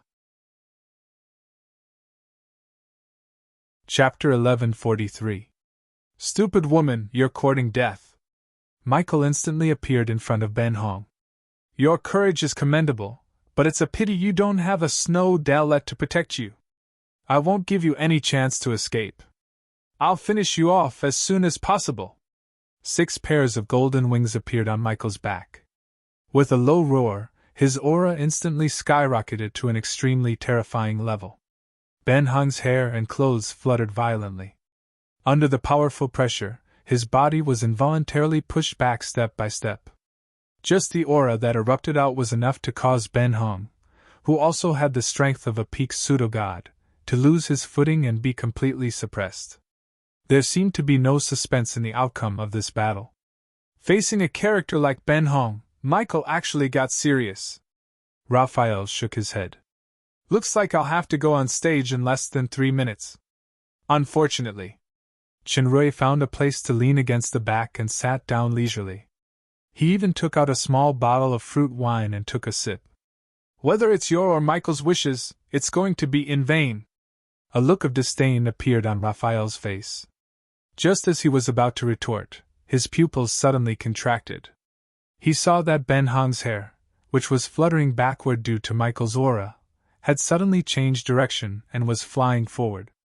Michael, who was confident that he could easily win, had a change of expression. He felt a powerful force rushing toward him, directly resisting his aura. The two forces were actually evenly matched. On the opposite side, Ben Hong's body had already stopped moving back. A pair of black wings appeared on his back, and his dark red eyes emitted a burning light. "Looks like I really can't end this quickly." Gabriel, who had his eyes closed, had a solemn expression on his face. In the ancient Colosseum, two huge masses of energy were confronting each other, and terrifying electric arcs were constantly triggered in the surroundings. If it was not this Colosseum that was presided over by a peak pseudo-god and filled with barrier power, but in an ordinary geographical environment, it would definitely cause a terrifying collapse no less than a regional earthquake. In the huge arena, there were only 3 spectators witnessing this intense collision. Compared to Gabriel and Raphael's surprise, Chenrui appeared to have a card up his sleeve. He was leisurely leaning against the stands with a small bottle of fruit wine in his hand. The two powers that had been clashing with each other suddenly disappeared. At the same time, the figures of Michael and Ben Hong also disappeared. A ball of dazzling golden light appeared in the sky. On the opposite side were countless black clouds with a dark red light faintly shining in the center. The two balls of power collided again, and even the sky seemed to crack. This was not a simple clash of power like before, but a clash of might. The golden light could not penetrate the dark red power of the dark clouds, and the dark clouds could not block the golden light either. Once again, they were equally matched. Ben Hong's body should be a newly fused body. It's even stronger than the body from back then. Raphael saw the strangeness of Ben Hong's body at a glance and was moved. It can actually fight against Michael. It's not just her body that's strong. Gabriel's brows furrowed slightly as she closed her eyes. This is all a head-on confrontation. This woman who plays tricks with poison is much stronger than expected. Michael was also shocked. Just a few years ago, when he faced Ben Hong who had infiltrated the Holy Mountain, he had the upper hand without using his full strength. At that time, Ben Hong was only in the state of a soul. But now, the pressure that Ben Hong gave him had reached such a level.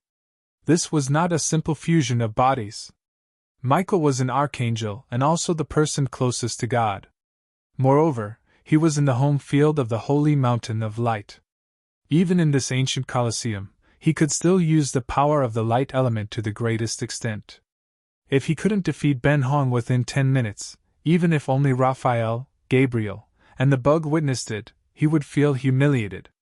Michael took a deep breath, and there was already a sword in his hand. The fiery red sword body had a cross-shaped edge. It was the artifact Holy Cross sword. The sword body danced with sun-like brilliance, and slashed at Ben Hong who was in the mist. Sun death. This was Chenrui's feeling. Even if he was outside the arena, he could feel the terrifying power of the sword. He had this feeling when he saw Michael perform Holy Cross sword for the first time at the top of the Holy Mountain. However, the current Chenrui was no longer the same as before. He no longer had that sense of irresistible despair because he no longer had to look up to Michael. Even if he didn't cast the normal state of polar transformation or use analytical eyes, his perception could capture the battle trajectory of the two pseudo-gods in a special, calm state. This technique, which could be called mind's eye, was one of the results of 2 years of training. In this state, he could still face the pseudo-god level aura released by Raphael freely. There was no need for him to transform into the polar star transformation. This was because his greatest enemy was not external objects but himself. The mind had the most initial and ultimate power.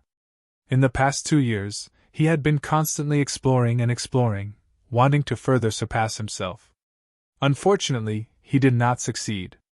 He only understood a deeper level of the mystery of purple polar transformation, especially after the integration of the world of gods. He had faintly touched the highest bottleneck, which was the bottleneck of the entire 6-star evolution.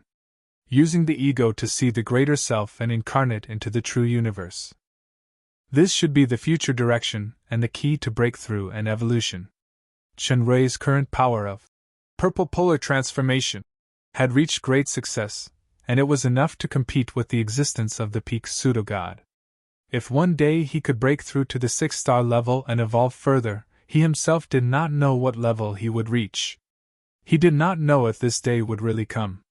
Perhaps it would come as he wished, or perhaps he would not be able to achieve it in his lifetime. If such a day really came, probably only those huge corpses in the Chaos Realm would be the goal to surpass. A dark golden whip appeared in Ben Hong's hand, faintly surrounded by black gas. It was the first time that Chunrui saw her weapon.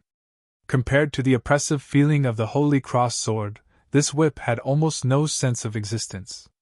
This was perhaps the most powerful thing about it. Shadow. Just like its name, the shadow whip was silent and ghostly when it was waved. Chunrui saw it clearly in the mind's eye. The Holy Cross sword turned into countless rays of death and swept towards Ben Hong with overwhelming power. However, Ben Hong was like a kite, always maintaining a distance from Michael. This kind of fighting style made Michael very uncomfortable. He could not use his power, and many of the Holy Cross sword's sharp killing moves were useless. Time passed minute by minute, and the battle was still in a stalemate. Naturally, Michael did not want to engage in this kind of tug-of-war with Ben Hong. Seeing an opportunity, the 12 golden wings spread out, and the surrounding space was instantly solidified like a mirror. No matter what kind of secret move Ben Hong used, it was bounced back. It was equivalent to just spinning in circles, and the distance between them was instantly shortened by Michael. The power of Michael's space. The Holy Cross sword shone brightly. At this distance, Ben Hong could no longer dodge. Facing the complete posture of the death sunlight, she suddenly smiled. No matter how deep the memory, there will always be a time when it will be forgotten. No matter how deep the possession, there will always be a time when it will not last forever. The red light of death instantly dimmed, and the surrounding solidified mirror was like a peeling skin, rapidly withering, no longer able to play any role. The power of Ben Hong's deprivation far exceeded that of the peak of the holy mountain. Not only was the space confined by Michael's power, but even the power of the Holy Cross sword was greatly weakened. Just as the Holy Cross sword's light dimmed, the long whip in Ben Hong's hand disappeared and was replaced by a pair of black daggers. The daggers in the blink of an eye turned into countless indistinct shadows, encircling Michael at an extremely high speed. Looking from afar, the dark red in the black clouds rapidly nibbled away at the golden light, and the golden light gradually began to lose its color. When did this woman become so powerful? Chapter 1144. I admit that I was negligent. Michael's face no longer had the slightest hint of contempt. Instead, his gaze became extremely sharp. Your current strength is astonishing. You are now qualified to stand on the same level as me. You are now qualified for me to unleash my true power. When Michael said the word negligent, his body had already started to emit faint golden flames.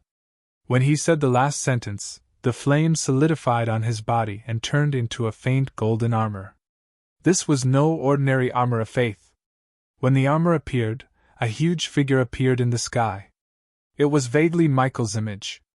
Upon closer inspection, the entire figure was filled with countless specks of light that looked like stars. This huge figure resonated with the entire white cliff, and even the sun and the sky turned golden. The believers thought that this was a miracle, and they all knelt down and prayed. The power of faith caused by the prayers was reflected on the shadow, and countless prayers rose up in the Colosseum of the old. It wasn't just White Cliff's prayers, but also the power of faith from Michael's kingdom and Michael's kingdom. Mixed, fused, and blended together. Every single syllable contained a terrifying power that could annihilate everything. I've said it before. I'm the person closest to God. Michael's arrogant laughter resounded throughout the arena. It's your honor to die under this strongest attack, Radiant's forgiveness. Michael's huge figure had not even attacked, but just the majestic aura alone had completely suppressed Ben Hong. The entire arena began to tremble slightly, and serious cracks appeared in the center of the arena. It could no longer repair itself like it had when Ben Hong had destroyed it. Gabriel, who was in the stands, had already taken on the form of a 12-winged angel, and his body was faintly glowing. It was obvious that even a godly item that could amplify one's strength to a considerable extent was starting to feel pressured by Michael's powerful aura. Ben Hong did not foolishly stand in place and wait for Michael to prepare his ultimate move. During this time, she continuously used the power of deprivation and the power of poison. However, the power of the huge phantom was equivalent to an absolute, supreme existence. As soon as these powers touched the phantom, they all dissipated. The feudal Ben Hong stopped his attacks and looked at the huge shadow behind Michael. He did not show the slightest fear, but only calmly said, "I remember you once said that you have already touched the threshold of that path. It seems that you were not bragging." "Of course," Michael said proudly. "You should be proud that you forced me to use my strongest power. Radiant's forgiveness will completely turn you into nothingness." Radiance's forgiveness? Could it be the god of light's forgiveness? Ha ha! Ben Hong suddenly laughed out loud. Will God really forgive? Those high and mighty figures would only view all living beings below them as ants. It seems that you have been wearing that mask for so long that you can't even tell the real from the fake. Or is this an excuse to fool your believers? Or is it a pure psychological comfort for yourself? Speaking of which, although this country is flashy and impractical, it's still decent. Michael did not expect to be evaluated by his opponent in such a way after showing such overwhelming power. The murderous intent in his eyes grew. At this time, the power of the phantom had risen to the peak. Once it attacked, it would definitely be an earth-shattering killing move. Anyone could see that Ben Hong was in an extremely dangerous situation and would probably be killed in one blow. In the stands of the arena, Gabriel's expression was indifferent, while Raphael revealed a victorious smile. Shenrui held the small bottle, thought for a moment, shrugged, and took another sip. At this time, Gabriel suddenly trembled, and finally could not maintain her indifference. At the same time, Raphael's smile also froze on his face. The armor of faith appeared on Ben Hong's body. The dark red and black armor was like some kind of gemstone, faintly emitting a deep light. What shocked Gabriel and Raphael was not Ben Hong's armor, but the rapidly spreading light behind her back. Countless stars revolved around him like a vast river of stars. Ben Hong stood in the galaxy. Her black wings had already turned into a state of shining starlight, extending into the entire galaxy. The most shining stars in the galaxy seemed to be linked by a mysterious power, forming a special pattern. Michael's pupils suddenly contracted. He clearly felt that the enormous power of faith and life contained in the galaxy around Ben Hong was actually only slightly inferior to his huge phantom. The strongest power he had condensed with the power of the entire Holy Mountain's curse and psychokinesis. No! To be more precise, in terms of the purity of faith and life, it was slightly superior to him. In other words, the quantity of the phantom surpassed the galaxy, but the quality was much inferior. Quantity could be accumulated step by step, but quality could not be achieved simply by accumulation. Michael was shocked. Could it be that Ben Hong's understanding of the ultimate had already surpassed him? She had walked ahead of him, the person closest to God, who had the faith of the Church of Light for thousands of years. How was this possible? While Michael was shocked, the killing intent in his heart grew stronger. This woman was too much of a threat, far more than Satan. He had to kill her before she completely grasped that power. Fallen. Be liberated in the burning supreme forgiveness. Golden light burst forth from Michael's eyes, and the massive projection began to burn, transforming into countless golden runes that revolved around the blazing flames. Faint sounds of prayers could be heard from the runes, making them appear incomparably holy as they slowly swept toward Ben Hong. It did not have the horrifying momentum or speed that Lucian imagined, but it was unavoidable. Just like the growth of all things, people could see the replacement of things and feel the changes of time and space, but they could not avoid the changes. Beng Hun did not move, but the light around her gradually dimmed. This dimming was not caused by Radiance's forgiveness, but by her own manipulation. The stars that were wrapped in darkness appeared to be even more sparkling and resplendent. If one looked carefully, they would find that in Ben Hong's calm pupils, there was also a brilliance similar to the galaxy blinking. The golden runes had already surrounded and wrapped around Ben Hong, quickly engulfing her. Chen Rui's eyes flashed, and he could not help but hold the bottle in his hand tightly. In the overlapping prayers, the golden characters of flames formed a battle array, which looked like an enormous burning flame from afar. At this moment, a strange sound suddenly appeared in the prayers. Singing. As soon as the singing came out, the enormous flame suddenly shivered, and the frequency of the burning became stagnant.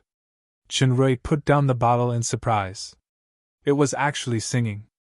Ben Hong singing. For the first time, her voice was different from Helen's gentle and fresh voice. Her tone was slightly low and hoarse, but it had an indescribable special charm.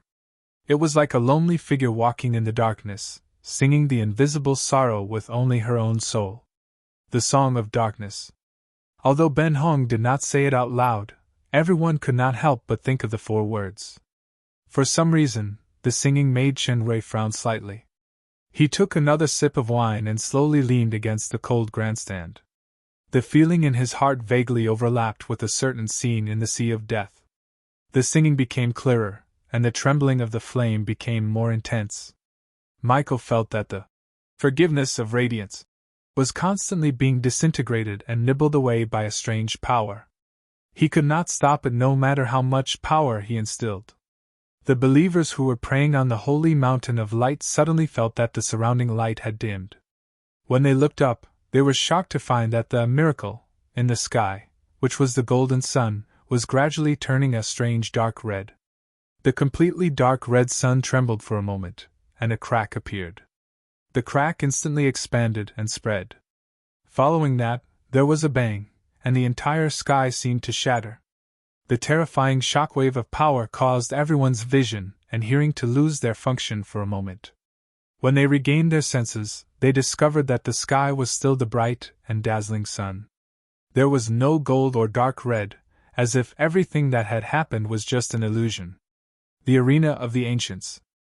The central area was filled with the scene of destruction. Gabriel's eyes, which had been closed all this time, had opened, revealing a pair of strange red and silver pupils. 12 silver wings appeared on her back. If she had not used all her strength to control the barrier, the clash between Ben Hong and Michael would have caused the entire arena to collapse. The phantom of the forgiveness of Radiance gradually dimmed, and the black crystal around Ben Hong also disappeared. Objectively speaking, Michael did have the upper hand in the clash just now, but that was all. His strongest attack was still unable to defeat Ben Hong. After all, this was the home ground of the Holy Mountain of Light. Michael, who had been staring closely at Ben Hong, finally thought of something and asked, "That power just now, was it Calamity?" "That's right." Ben Hong nodded indifferently. Raphael and Gabriel were shocked at the same time. Calamity was the talent power of the demon world's old rival, Charlie. Why would it appear on Ben Hong? Ben Hong's next words shocked the 3 angels again. "Charlie is dead." This sentence was not just a simple announcement of his death. It explained more things, such as why Ben Hong could have the Calamity power that only Charlie had. Michael took a deep breath. Although the 10 minutes are not up yet, with this time limit, there is no point in continuing to fight. Although he was unwilling, although he really wanted to kill this woman who had already surpassed him in a certain field, Michael had to face reality. Ben Hong was indeed a powerful opponent. Not to mention 10 minutes, even if he had 10 hours, he might not be able to defeat Ben Hong. He might even be defeated by him. Ben Hong nodded and slowly walked back to the stand. The first round was a draw. The intention of the 3 supreme angels to propose the qualification battle was to defeat Chen Rui's side and make them hand over the Snow Dowlet unconditionally. This tie was actually equivalent to a defeat for the 3 supreme angels. Chapter 1145. Raphael and Gabriel saw the terrifying strength that Ben Hong displayed just now. It wasn't that Michael held back on purpose. If either of them went down, they might not be able to gain the upper hand like Michael, let alone defeat Ben Hong in 10 minutes. Seeing Ben Hong calmly return to the stand, Gabriel couldn't help but snort coldly. After the confrontation between the two powerhouses dissipated, the cracked ground recovered under the power of the boundary. I thought it would be a full 10 minutes. Unfortunately, it's not time yet and the second round is about to start. Chenrui sighed and unhurriedly drank the last bit of wine in the bottle. You won't have any luck. Raphael tapped his foot and appeared in the arena. Chenrui walked down slowly.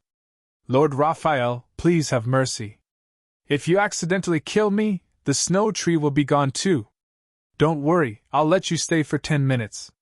Raphael's voice was filled with undisguised hatred. This damned mouse had deceived him more than once and made him the laughingstock of the three angels.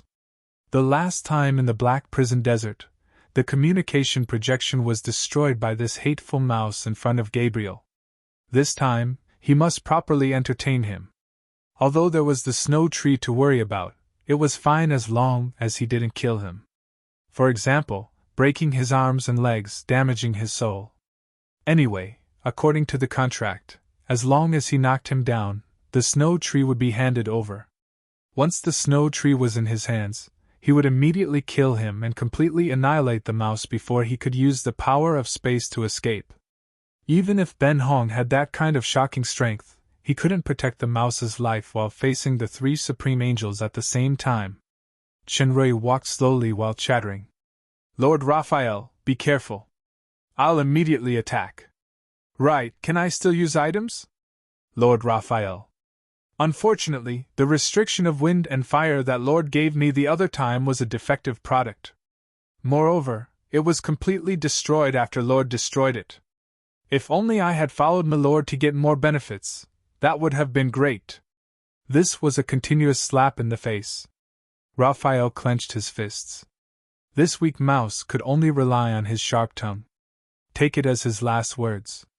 When he was about to walk down the last few steps, purple starlight flashed on Chenrui's body, and a suit of armor appeared on his body.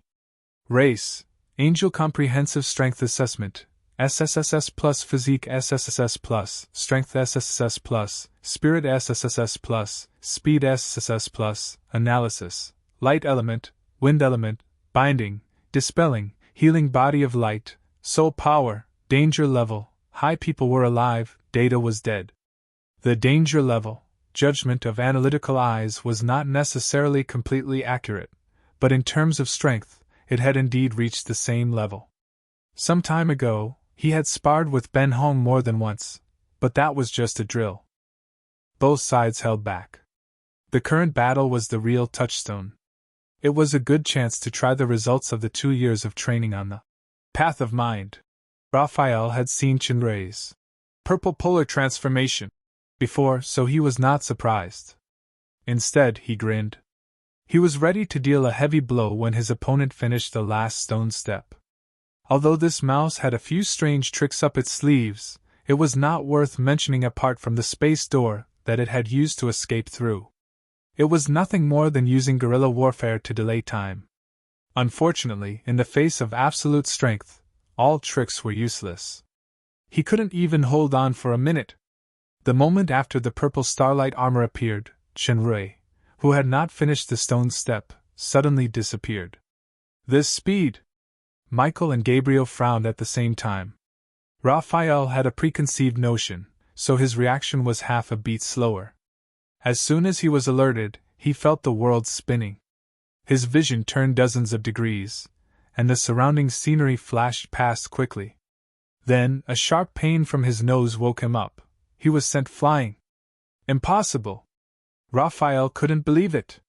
Before he could stabilize his body, he was already thrown into the air by a huge force. This force was so huge that it was like a roaring hurricane, and he couldn't maintain his balance at all. A purple figure was as fast as a meteor, catching up with Raphael in the air. The high-speed fists turned into countless afterimages, and the sound of high-speed punches kept ringing. Michael, who was watching the battle, also couldn't believe it. This wasn't some trick, but real strength. The hard strength of a peak pseudo-god. If Ben Hong had his current strength because he defeated and devoured Charlie's power, then what was going on with this guy? The first time he appeared in front of him with Ben Hong, he remembered that he was just a demigod and, in such a short time, he had risen from a demigod to a peak pseudo-god. This couldn't be explained with common sense. In contrast, Gabriel was much calmer. His eyes kept following the high-speed movements of the figure, as if he could see through everything. After a series of fierce attacks, Chenrui appeared above Raphael, clenched his fists, and smashed them down. Raphael's body fell like a meteor, crashing heavily into the ground. The sturdy barrier actually cracked. Chenrui's figure flashed, and he landed opposite Raphael. Raphael slowly stood up. His nose was crooked, and many parts of his body were distorted. The only exception was that there was no blood. Then, the distorted parts recovered at a speed visible to the naked eye, and in the blink of an eye, he was back to normal. The only difference was that his eyes were filled with rage. Even though he had the healing light body, which allowed him to fully recover from his injuries, the pain was still very real. Compared to the pain, being beaten up by this rat that he had always looked down on in front of Michael and Gabriel was the most humiliating and infuriating. "I warned you to be careful, Lord Raphael." Chenrui shook his head. His face wasn't covered by the purple polar transformation mask. It was obvious that he was deliberately provoking Raphael. "I've crooked your nose. Can you hit me back?" "Damn rat!" Raphael roared. With a leap of his feet, he instantly appeared in front of Chenrui, and a storm of attacks engulfed Chenrui. "What a fool!" Gabriel shook his head. To think that he would fall for such a trick! Michael could also see that Raphael had lost his cool due to anger. The trajectory of his attacks was also seen through by his opponent. Although he seemed to have the upper hand, he was actually losing the initiative. As expected, after Chenrui saw through Raphael's attack trajectory, he saw an opportunity. A heavy knee strike made Raphael stagger a few steps, followed by a series of punches. Finally, he leaned over and threw Raphael over his shoulder, throwing him far away. He fell heavily on the ground. Raphael fell to the ground, but he didn't jump up angrily.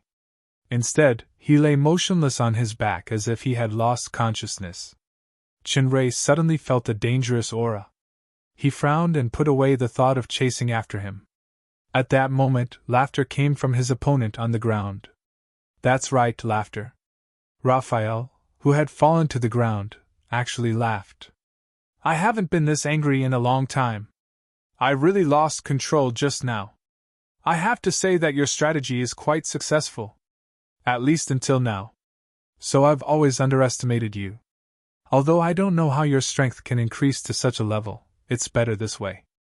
At least it gives me the desire to fight. I don't have to suppress my strength for fear of accidentally killing you." Raphael's body slowly floated up. His injuries were long gone.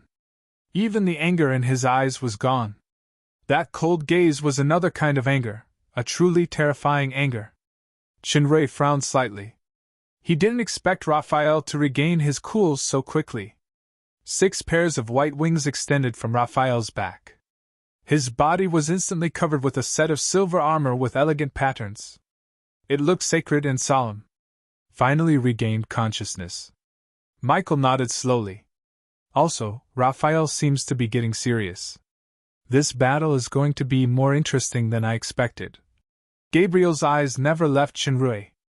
3 years ago, this man could only rely on the strength of his weapon to barely block his sword. His strength had actually reached such a level. Even Raphael couldn't look down on him. Still want to try tricks? Raphael looked coldly at Chenrui. His body was steaming with pure white light.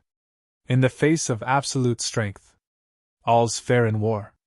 Chenrui smiled slightly. But since you said strength, then, pure strength. Chapter 1146.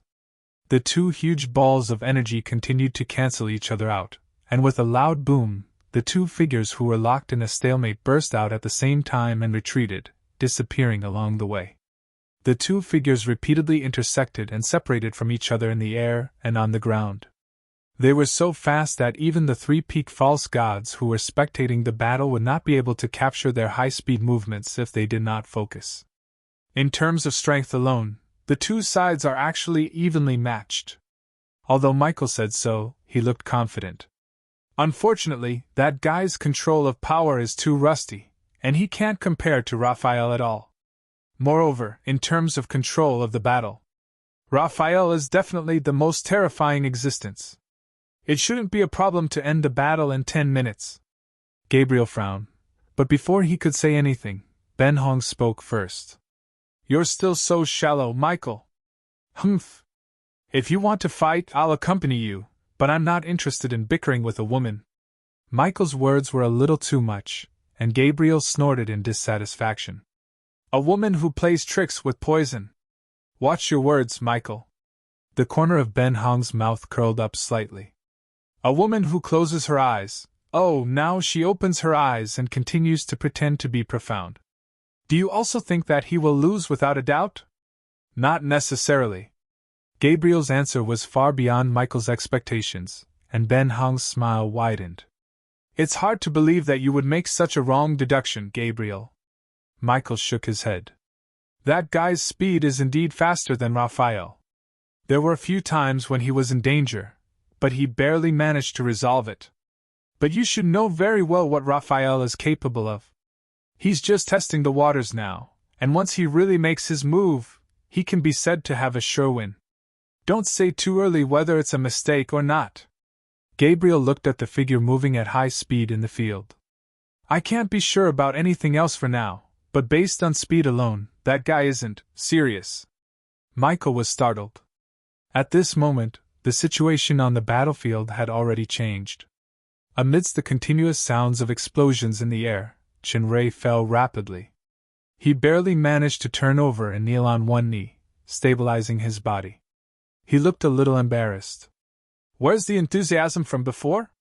Raphael floated in the air and looked down at Chinray. His eyes were filled with mockery. Where's your time ability? Also, why didn't you use the ability to reflect power and the Tower of Glory? Chinray slowly stood up and looked up at Raphael. You want me to use those powers? Actually, I don't need them to beat you. Defeat me? Raphael sneered. Haven't you realized something? There's indeed a feeling of discomfort. This feeling should be control? You seem to be in control of the entire battle. My every move, including my habitual attacks, fighting characteristics, and even possible fighting styles, are all clearly understood by you. That's why I was completely suppressed just now, with almost no power to fight back. Yes, it's control. I have the strongest control and calculation ability. Everything is under my control. Raphael sneered. I never regarded you as a real opponent before, so you took advantage of the loophole. Once I get serious, you have no chance. Chinray nodded. Raphael wasn't bragging, at least the first half of what he said. The battle just now was full of difficulties. He had encountered a similar opponent in the past, and that was Lord of Midnight Sunday. Raphael's control ability was far better than Lord of Midnight Sunday. Although their strengths were comparable, Chinray's application of power and control of the overall situation were indeed inferior to his opponent, which made the battle very difficult for him. Since you said so, those tricks don't need to be used.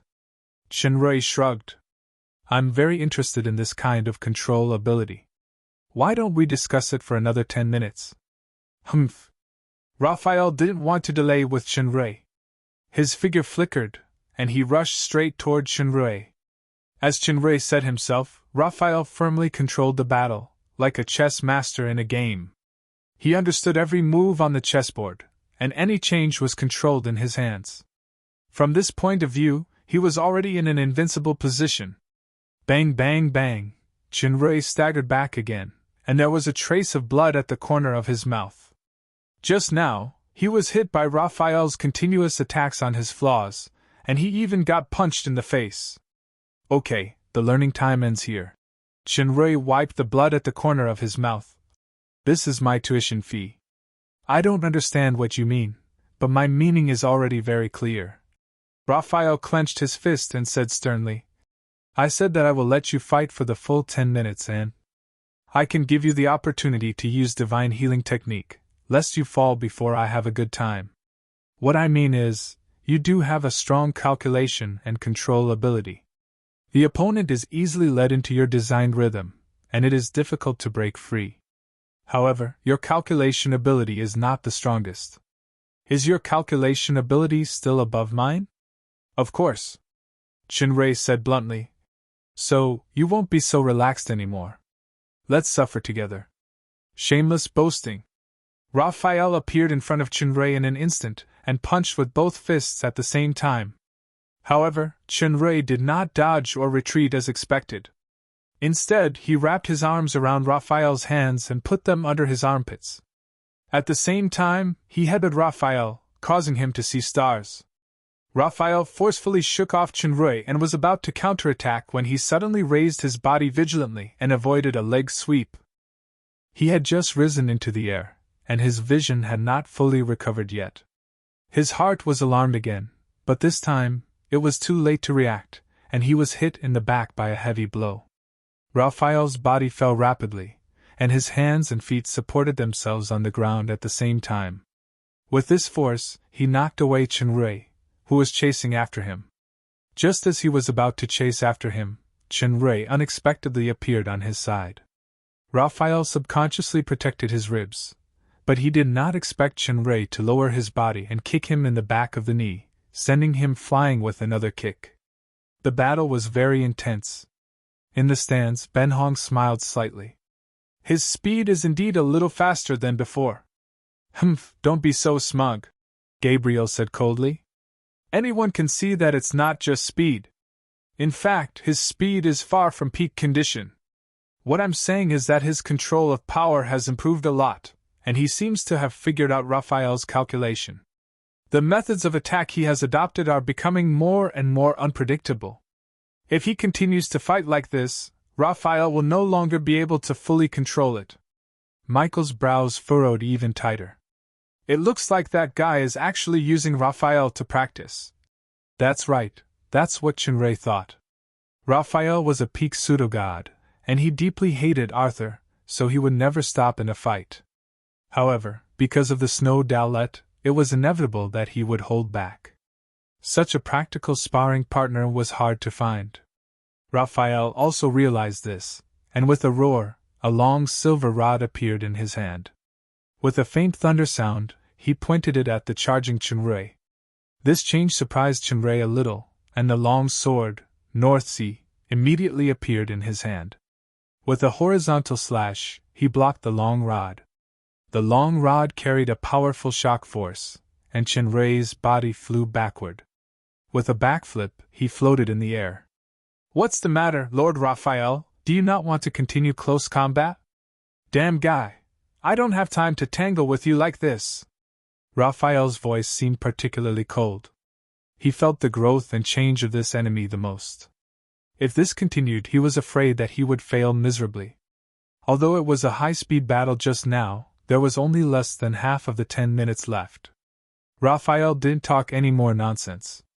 He pointed the long rod, and his figure turned into thousands of figures. In the deep analytical eyes, these images were actually countless spread-out ancient runes.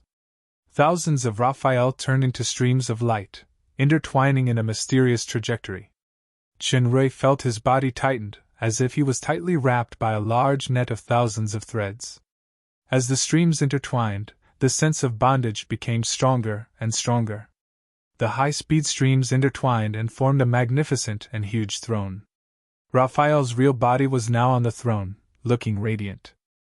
The silver rod in his hand made him look like a certain god. Ignorant people take pleasure in ignorance. Those who don't wake up are like dead animals. God has mercy on the world, but not on the deceitful villains. Sinners must be eliminated. One of Raphael's unique skills, Seat of Sacrifice. It wasn't the first time that Chinrui saw this trick. After witnessing Raphael destroy Sasbaka's phantasm with this trick at the altar of fear, he also personally experienced this trick at the Holy Sun ceremony. He barely managed to cope with it by relying on the power of deprivation given by Ben Hong's soul. The previous two combined were not as amazing as the current one. This is the real seed of sacrifice.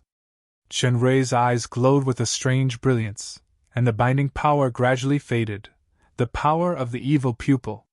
Immediately afterward, the North Sea sword in Chen Rui's hand drew out countless lights. These lights condensed in the air and flew to the throne in the air. These lights seemed insignificant in front of the throne, but Raphael's face changed drastically because the seed of sacrifice actually changed because of this. In Raphael's heart, the seed of sacrifice was not only a unique skill, but also a perfect work. The core of this unique skill was a complicated and mysterious epic of ancient runes. Every character, every phrase, every intertwining and combination was painstakingly created. Every connection and change of the runes could induce an almost endless energy increase, thus bursting out a powerful force. Obviously, what Chen Rui displayed was also ancient runes, but after these simple phrases entered the seed of sacrifice, it actually made this perfect work become chaotic, and the original increase became weakened. If this continued, no one knew what would happen. The only thing that could be done was to attack and advance while there was still a certain power.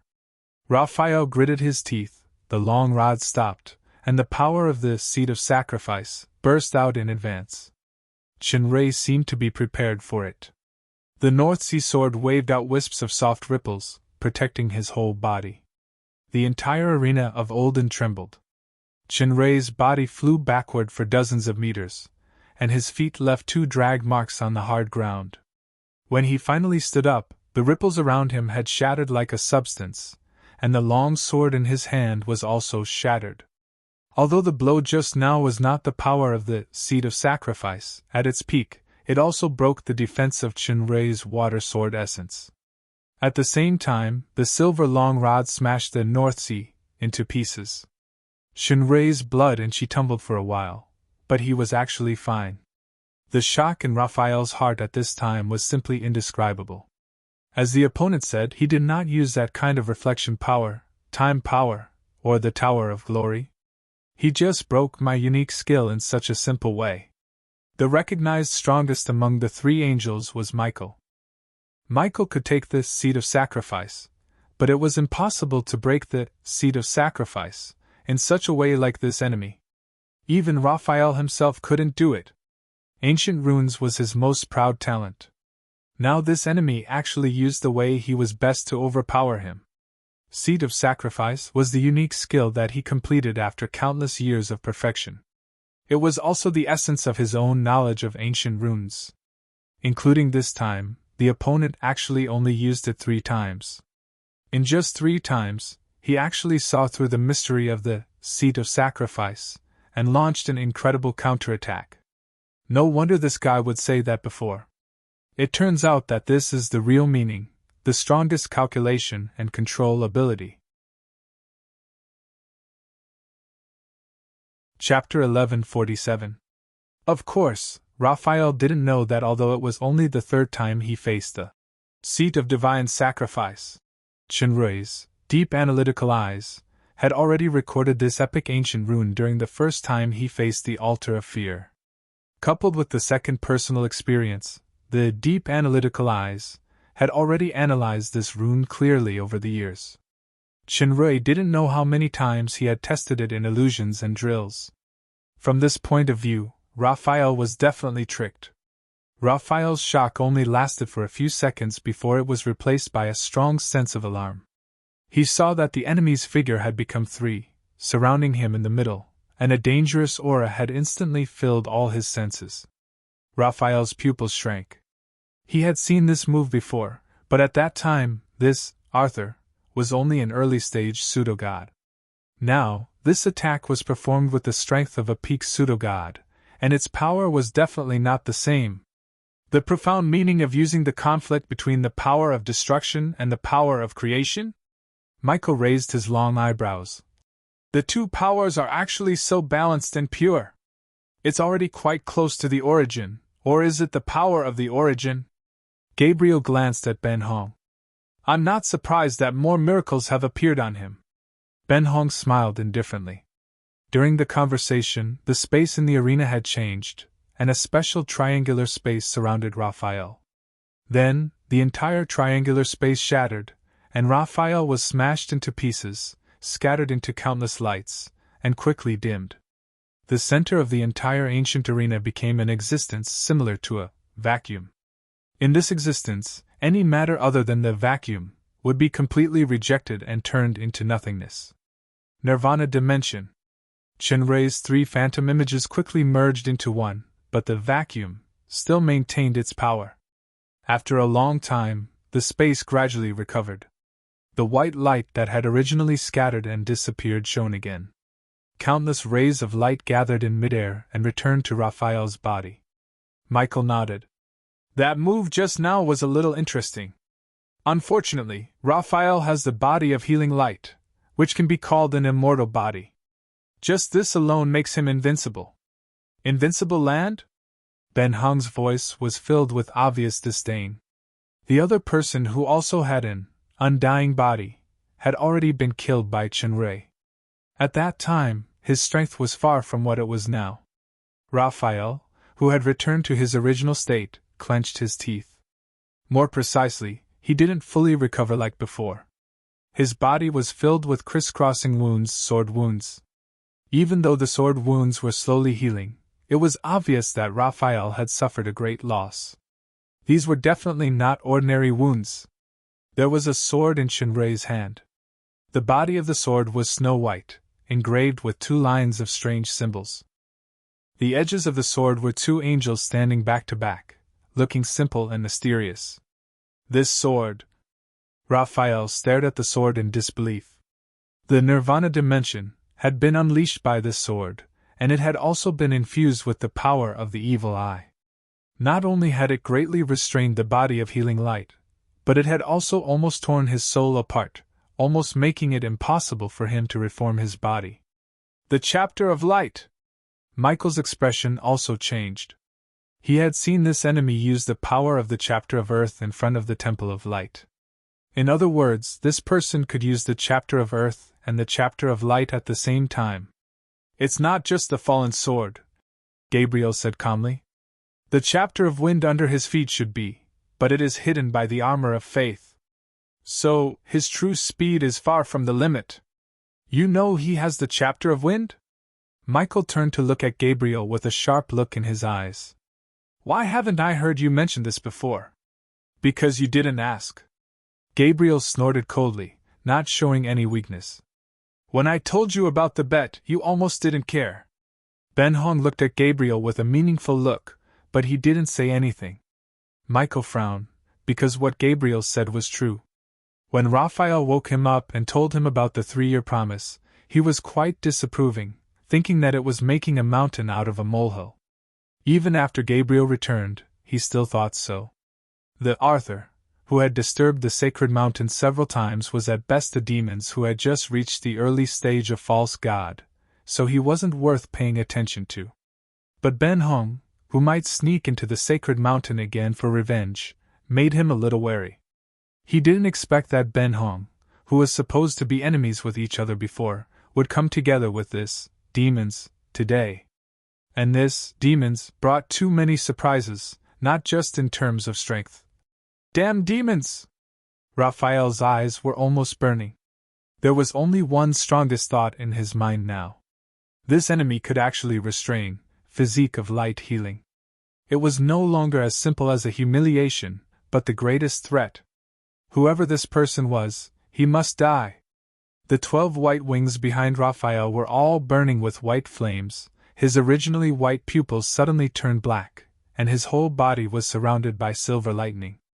The entire sacred mountain resonated again, and the originally sunny sky suddenly became lightning and thunder. His aura instantly climbed to an extremely terrifying level, almost no less than when Michael used Radiance Forgiveness. Raphael is actually going all out, Michael said, a surprised look on his face. At this moment, Chenrei felt a strong sense of crisis. Raphael seemed to be using the faith of the sacred mountain, which was the power of a certain subkingdom, to burn and reverse the physique of light healing, forming a terrible power between life and death. Similarly, Raphael himself would have to pay a considerable price. If he killed Chenrui, the Snowdelay tree would also be annihilated. But this angel of wisdom was obviously desperate. For him, this enemy who could restrain his immortal body was the biggest disaster, and he must be eradicated at all costs. Should we stop him? Gabriel's eyes were shining, and he was already holding a spiral-shaped purple sword in his hand, the edge of which was incomparably sharp silver. It was the powerful Holy Hymn sword. Let's wait and see. It was not Michael who said this, but Ben Hong. What do you mean? Michael was startled. What I want to say is, the one who really defeated Charlie wasn't me. Ben Hong's smile was very meaningful. It was him. Gabriel and Michael were both shocked. It was actually him who had defeated Charlie. Charlie's physique of moon soul was almost immortal, comparable to Raphael's physique of light healing. But even Charlie was, Ben Hong was very satisfied with their shock. Of course, she would not say that Chenrui tricked Charlie into the floating land and then killed him. But the truth was that Charlie was indeed dead, and she and Chenrui were still alive. No matter the method, a win was a win, and a loss was a loss. From a certain point of view, the winner takes all. Raphael's aura continued to rise, and the 12 pairs of wings burning with white flames made a strange sound. This was no longer the resonance of faith of the sacred mountain, but a powerful sound that combined faith, life, and soul force. It sounded like countless voices chanting some kind of incantation. The sound of this indiscriminate attack was not transmitted through one's sense of hearing but through one's soul, making it impossible for one to evade it. Even the barrier was unable to block it. The 3 pinnacle false gods on the grandstand did not show any reaction on the surface, but they were secretly circulating their power to resist the corrosion of this power. Chenrui was the first to bear the brunt of this attack, and an unprecedented sense of danger surged in his heart. This was not the throne of ascension, and he could not use tricks. He could only face it head-on. Just as he was thinking of a countermeasure, a huge circular imprint suddenly appeared under his feet. No matter how Chenrui moved, he could not escape from this imprint. The pattern of the imprint quickly became complicated, and countless white flames with electric arcs burst out. The flat image also extended and changed into a 3-dimensional state. This was a world full of light and fire. The sky, the sun, and countless glowing holy creatures floating in the air, while Chenrui himself was like an evil spirit stained with filth. He seemed out of place in this holy world and was rejected. Demon that blasphemed the light, soul that was stained by darkness, repent on the other side of the sinful shore. Raphael's burning voice resounded in the soul. Holy Spirit soul suppression song! Everything in the world turned into burning light. Chenrui was shocked. He felt like a lonely wild ghost in a boundless sea of bitterness, surrounded by the chanting of monks. His soul broke out of his body in the endless chanting and was shattered bit by bit. Almost instinctively, Chenrui's figure suddenly became transparent. He had already used the skill of mirror body, and his soul was also awakened. Those spells were reflected back. However, in the face of this whole constantly burning world, this kind of reflection was just a drop in the bucket, and the duration of mirror body was only 10 seconds. Fortunately, after using mirror body, Chenrui temporarily got rid of the terrible feeling of his soul being shattered. At the moment when mirror body lost its effect, his body changed again and scattered into countless flies, trying to fly away from this world.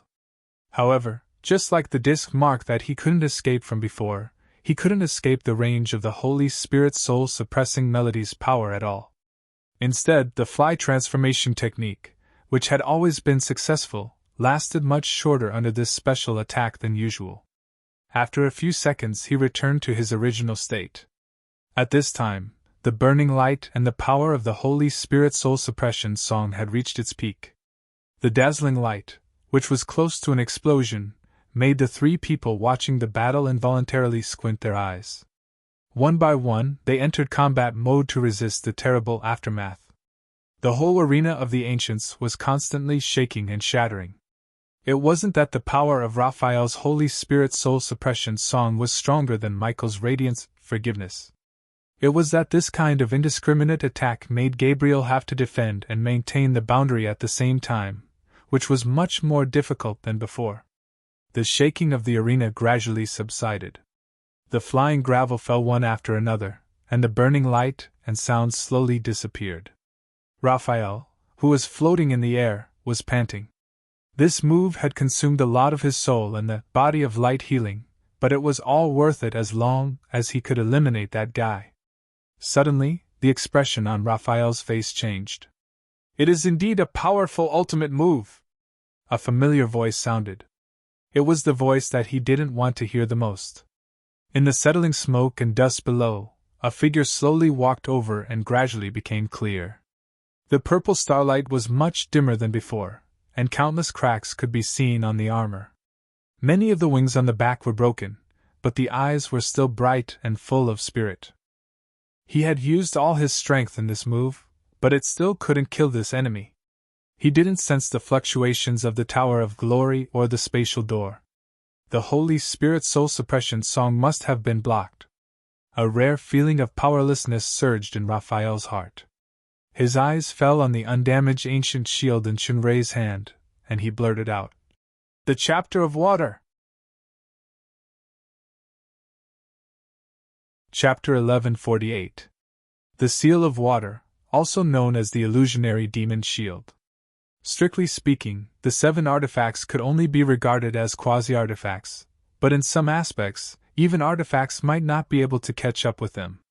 Compared to the 5 recognized artifacts, the Dark Shadow Cloak had not succeeded so far. The Illusionary Demon Shield only had a single function, which was defense. Unlike the Furious King armor, it was the strongest shield in the truest sense. It could resist and weaken all kinds of attacks, including the soul. In addition, it had a chance to reflect the opponent's attack and convert the opponent's attack power into its own physical strength. The more powerful the attack, the lower the probability of this kind of reflection or conversion, but the stronger the defense. It was not only the elusive demon shield that Chunrei could take on the Holy Spirit soul calming melody, head on. The strength of his own soul was the most important thing. After getting Helen Siren's heart, his soul was more than twice as strong as before. The Siren's heart's specialty was the enhancement of the soul. The stronger the foundation and the higher the degree of integration, the more obvious the effect. In this regard, Chunrei really had to thank the Little Mermaid Princess. Otherwise, he would have been turned into ashes in the Double Fang Sea. In addition, Chunrei also had the Angry King armor on his body, plus the God-eating mask that isolated soul control. In terms of equipment, it was indeed a bit of a bully. Raphael's strongest blow, which was desperately launched by burning his power, was blocked just like that. Looking at the shield disappearing in Chunrei's hand, Raphael suddenly remembered. "I remember that Michael vaguely mentioned that the demon who stole the seal of wind with Benhong can cast the seal of earth. I witnessed it with my own eyes just now. Before that, this person also used the seal of light, and now it is the seal of water. Could it be? I don't know if you have heard of this saying, but it is impolite not to reciprocate." This voice immediately turned Raphael's surprise into vigilance. He saw Chunrei's footsteps moving. With every step, the starlight on his body became more dazzling. At the same time, everywhere he passed turned into bright stars. Before he reached Raphael, there was already a vast and boundless sea of stars behind him. This sea of stars shocked Raphael to the extreme. The endless power of faith and indescribably powerful vitality were far superior to the dark galaxy that Benhong used before. Of course, although it was powerful, it was obviously still far from the true power of gods. However, Raphael had an almost absurd illusion: it was a divine kingdom.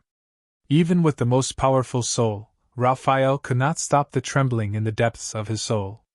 The incredible power displayed by this former mouse had shattered his pride as a supreme angel. Not only Raphael, but Michael, Gabriel, and Benhong also felt the terrifying power of the vast sea of stars. If Michael was shocked when he saw Ben Hong's dark song before, he was shocked now, unprecedentedly shocked. It turned out that the one who walked at the front was not him, the person closest to God, nor was it Ben Hong, but him. Yes, it must be him. This person who should have disappeared. When he appeared again, he was far ahead of him. Again. Michael clenched his fist so hard that his whole arm began to tremble. Gabriel's aura seemed to be burning, but the holy song sword emitted a completely different coldness. Ben Hong's eyes glittered. Although they had sparred before, it was the first time she saw this move from Chenrui. This should be the strongest move that combined the power of the world that defeated Delothro back then. In the battle against Charlie, it was impossible to use the power of demigods in the floating land, so Chenrui didn't use it. Now, she could finally see it with her own eyes. He, who had the power of a peak pseudogod, performed this move in his strongest form. This move not only contained the power of Chenrui and the power of the world, but also the power of the 18 world gods, including Ben Hong himself. In the sea of stars, dozens of the brightest areas appeared, all made of special stars, vaguely forming some kind of special pattern. Raphael found that the pattern that Ben Hong used to fight against Michael was also among them. The growing sense of danger told Raphael that he probably couldn't take this move, even with the body of light healing. Run! Even if he would lose face, he had to save his life. However, Raphael was horrified to find that he had lost the ability to dodge or move. It was not a simple power lock, but an irresistible feeling, somewhat similar to the shadow that Michael showed before, but far more than that feeling. This star river contained not only power, but almost the real supreme authority. That was the power that only gods had. Chenrui slowly raised his hand. Raphael seemed to feel the approach of death, and cold sweat slowly flowed down from his forehead.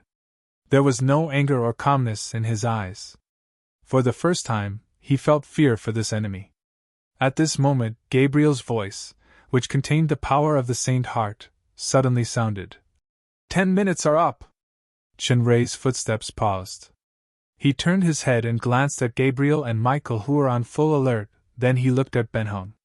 After thinking for a while, the galaxy scene behind him gradually thinned and disappeared in an instant. This move, in the end, was not finished. Raphael secretly heaved a sigh of relief, and found that his body was already soaked in cold sweat. His first reaction now was not anger, but joy. If it was not for this 10-minute time limit, he did not know what the result would be.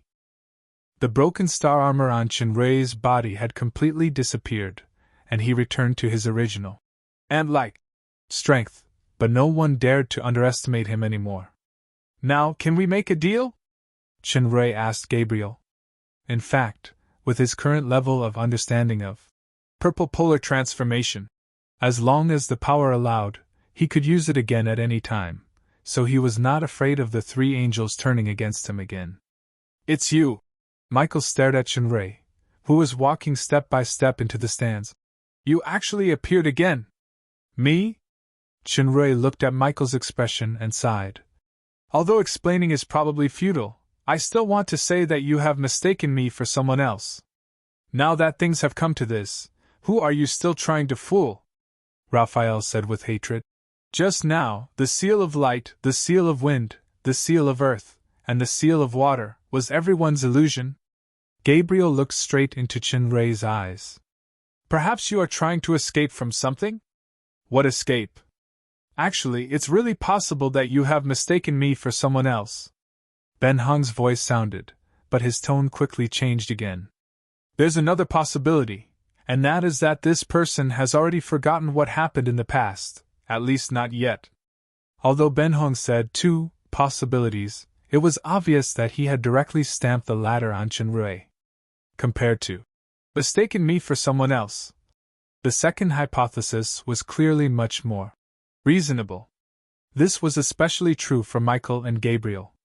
The reason for the recovery of their strength was much easier to accept than direct training. This also explained why this enemy was able to rapidly increase his strength from an insignificant ant to the point where he was now vaguely above everyone else. Perhaps he has temporarily lost his memory, but his strength is not, Ben Hong said indifferently. I think there's no need to argue about any boring topics like qualifications now. Michael snorted coldly. Even without considering other factors, with the strength that Ben Hong and Chen Rui had displayed, even if the three angels joined forces, they might not be able to kill the two of them. It might even be a situation where both sides lose. Snatching the snow tree was simply a joke, not to mention that there was still a contract. Since it was futile, Chen Rui was simply too lazy to explain that he was not a certain person. He said, "Then, can we trade now?" The three angels quickly exchanged glances. Gabriel took out a small blue transparent bottle and threw it to Chen Rui. "This is the Phantom Ice Spring. I want to know, what are you going to do with it? 3 years ago, the Water Elemental King helped me defeat Delothro's main altar. At that time, the main altar was close to its final form. As a result, the Water Elemental King's elemental heart broke because of this. I need the Phantom Ice Spring to help him repair his elemental heart." Water Elemental King? Water Elemental Envoy? Michael suddenly showed a strange smile. "You actually went deep into the dangerous place to gamble with us for an elemental envoy. Fate is really ironic. I don't understand what you're talking about." Chen Rui took the small bottle and put it in the storage warehouse. "It seems that you really don't remember anything." Gabriel pondered for a moment and asked, "If I tell you that sooner or later, the elemental envoy and the elemental realm will become your biggest enemy, will you still do this?" "Why not? I just think that's what I should do now. As for the other messy reasons, it's not within my consideration." Chen Rui shrugged. "Also, I've never been fond of things like fate. Shameless boasting." Gabriel closed his eyes again. "Now hand over the snowdale tree." There was a flash of light beside Chen Rui, and 2 5-meters tall trees appeared. They were surrounded by a faint mist. The green leaves had crystal clear white flowers growing on them. It was the snow dowlet tree. 2. Michael's face became a little embarrassed. "There's one more. Our contract only states the snow tree, but it doesn't specify the number." Chen Rui thought for a while and casually made up a story. "Actually, I used that tree a long time ago. At that time, I needed to use it to restore my strength. This is the real reason why I sneaked into the God's Seal Peak. The snow tree was an S-class creature of faith. It could reduce the requirement of all star positions on the star sealing platform by 30%, increase the effect by 30%, and increase the daily production of faith crystals in the kingdom by 30%. Even if it was only one tree, it would have the same effect, so Chen Rui deliberately kept one tree. The three angels deliberately used qualifications to make things difficult for him in an attempt to force him to unconditionally hand over the snow tree. Chen Rui's move could be considered as reciprocation. The contract did not specify 3 trees, so Michael had to accept 2 snow trees. In the end, it was still because of the powerful strength displayed by Chen Rui and Ben Hong. Otherwise, it would be a problem for them to leave safely, let alone bargain. Although he was a little unhappy, no matter what, the recovery of the snow tree finally solved the biggest headache for the Church of Light. Michael said with a sullen face, "Since the deal is done, you can go. The next time we meet, I won't be as polite as this. For the first time, we have the same idea." Ben Hong waved his hand indifferently. "Goodbye, the most loyal servants of the gods. Humph, we are all sensible people. This kind of sarcasm will only show your own shallowness." Although there was still some fear deep in his heart, Raphael certainly would not show weakness. He pointed at Chen Rui. "If we are blasphemers, then what is he?" "Me?" Chen Rui was inexplicably implicated. Did Raphael know that he once said that he wanted to have sex with the goddess of destiny? Michael did not stay on this topic for long. He said coldly, "There's no point in fighting with words. Next time, let's talk with our fists." Gabriel closed her eyes and remained silent. Even at the last moment when she stepped into the Stargate, Chen Rui could still feel that she had been looking at him. It was a strange gaze. It was neither hatred nor ambiguity. Chinrui couldn't describe that feeling. He could only vaguely touch a hint of sadness. Chapter 1149. The Stargate that Chinrui activated did not return to the Dark Moon Estate, but he went to the Milieu Sea of the Dead Sea. Due to the special ability of the star sealing platform, he did not need to use the Tower of Glory. He could directly put Benhong into the Stargate of the star sealing platform. After leaving the Holy Mountain of Light, Chinrui released the fusion state with Benhong, and they flew forward together. Seeing Benhong's thoughtful expression, Chinrui said, "Do you want to ask me why I didn't launch the previous blow on Raphael? You are not a person who will be soft-hearted at a critical moment. On the contrary, you are more decisive than many people." Benhong frowned slightly. "The reason is that in your eyes, Raphael should be more valuable alive than dead, at least at this stage. Or are you worried that Michael and Gabriel's crazy revenge will destroy some of your big plans? First of all, I'm not sure if that blow can kill Raphael completely. After all, we were at the Holy Mountain of Light just now. Raphael has the same special physique as Charlie, especially under the premise that the sub-kingdom has not been destroyed. Moreover, as you think, I don't want to form an irresolvable hatred with the three Supreme Angels now, which will bring unpredictable results. Are you worried that this will trigger a long-term superwar between the human world and the demon realm, which will consume too much of the effective power of both sides? Unable to deal with the abyss that may attack in the future? Yes. For some reason, the channel between the human and the demon realm will open every 500 years, and there will be a fierce war. According to what you said, this is actually a contest with no winner or loser. The only real value is the sacrifice of the dead life. But this is only the battle between ordinary powerhouses. In this case, if there is a war between the super powerhouses, it is not as simple as adding insult to injury. I'm afraid that before the abyss arrives, the life in this world will be almost destroyed by ourselves. The super powerhouse was not an ordinary person. Besides, there were other channels between the demon realm and the human world. Chinrui once fought with the royal family of the Ryo Empire in the demon realm. Although there was a certain amount of risk involved in this kind of spatial travel, once it was successful, the destructive power of a transcendent powerhouse would be quite shocking. I admit that your concerns are indeed reasonable. Benhong glanced at Chinrui and suddenly smiled. In fact, you want to further understand the truth of sacrifice, and even tried to find a way to replace this kind of life sacrifice, right? My lord, with all due respect, you are a human. If the identity of the Imperial Prince is true, then you have a father and sister in the human world, and most of your women and friends are demons. If you can, you will do your best to stop this war. Although it doesn't feel good to be seen through. Chinrui spread his hands. But it's true. Can you satisfy my curiosity? Benhong shook his head. Not yet. Chinrui was startled. Could it be that my current strength is not enough? If you can, you should be able to become stronger. Benhong looked into Chinrui's eyes. At least, you have to master all the 7 artifacts. By then, I will answer all your questions, or perhaps... I don't need to answer anymore. There is no or. I can be sure that I need your answer because I'm not. Forget it, let's not talk about this. Chinrui didn't want to explain about the black pot anymore. He sighed. Speaking of the 7 artifacts, I have successfully mastered 6. There is also the last dark shadow cloak, which is the chapter of illusions. I don't know why I can't succeed. Then, until I succeed... Benhong looked at the silver-white sea ahead and changed the topic. That is the ice island you mentioned, right? Yes, we are here. Chinrui nodded. This island was much larger than the one he saw back then. It should be caused by Lambos using the rich water element power to maintain the elemental heart state. Water elementalist.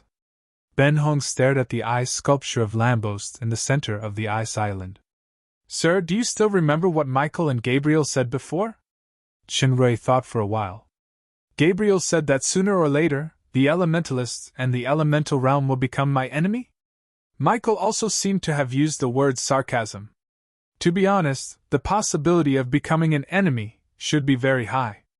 It is indeed a fate worthy of sarcasm. Ben Hong looked at the dim sky. I'm thinking if this statue is destroyed now, will something interesting happen in the elemental realm? Shinrei shook his head. Let's put away this assumption. I won't do that. Do you still remember when you asked me if I believed in fate? What did I say? If the fate and destiny that you know is controlled by the same god or goddess, then unfortunately, I have a wish since a long time ago, and that is to let this beauty sing a song called Conquer for me in an indecent posture. Hearing Ben Hong say what he said at the beginning without missing a word, Shinrei could not help but be slightly stunned. He saw Ben Hong's lips curl into a rare teasing smile. You even dare to covet the goddess of fate. In your own words, the words lustful can no longer describe your excellency's character and moral integrity. Well, I accept your praise. Shinrei shrugged and sighed. I don't know what will happen in the future. Since I have chosen now, I won't regret it. Ben Hong was slightly shocked. He seemed to have suddenly thought of something, and his eyes became a little hazy. Shinrei did not notice Ben Hong's emotions. His attention fell on Lambost's eye sculpture. He took out the blue transparent bottle from the storage warehouse. As soon as he opened the bottle stopper, a light blue liquid automatically flew out and entered the eye sculpture. It was quickly absorbed. The blue bottle was a space item.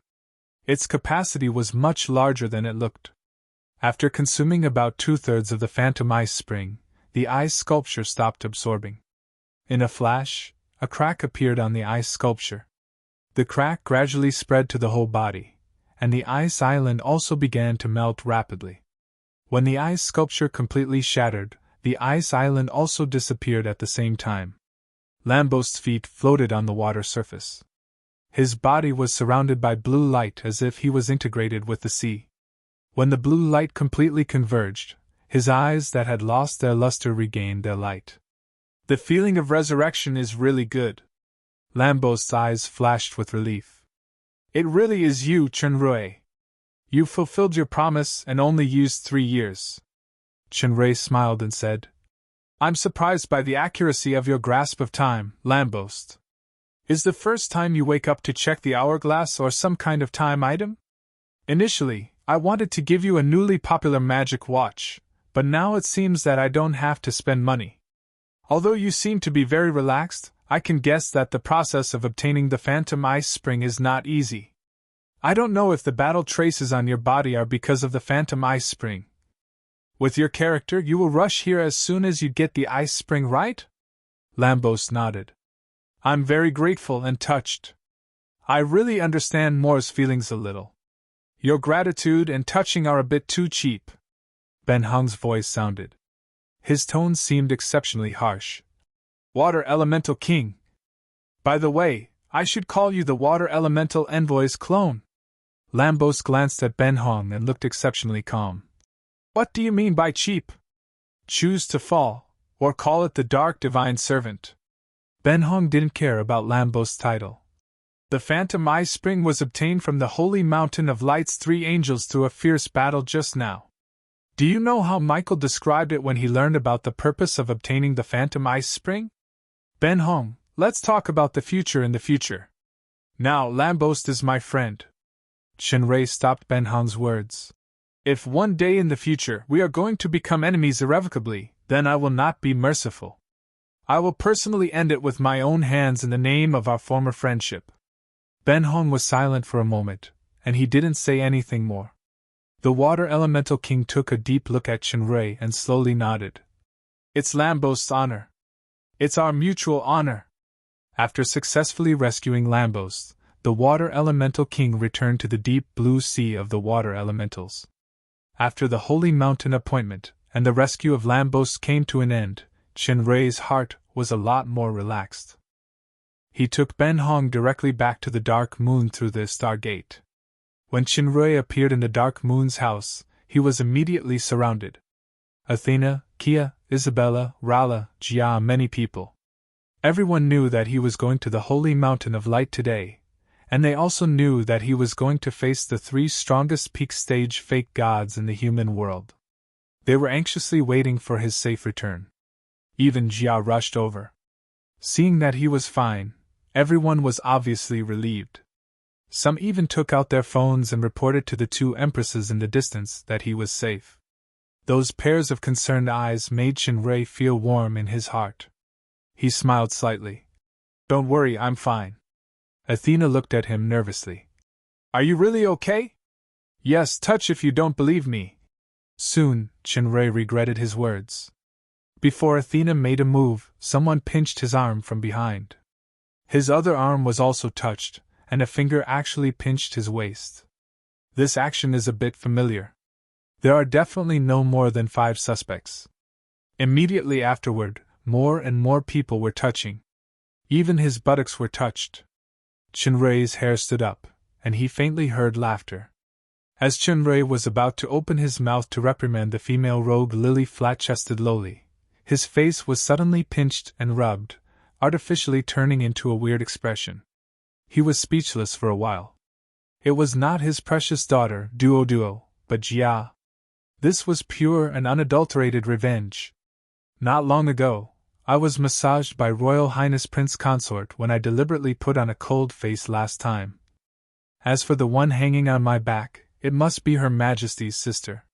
How did I know? That I'll tell you, it's some kind of evil touch on my back.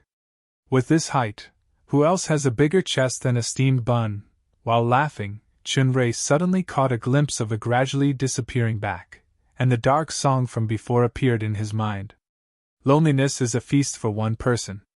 However, he soon had no time to think about this because the two animals, Paglio and Lomont, actually rushed up with autograph pens, followed by a smirking Lala.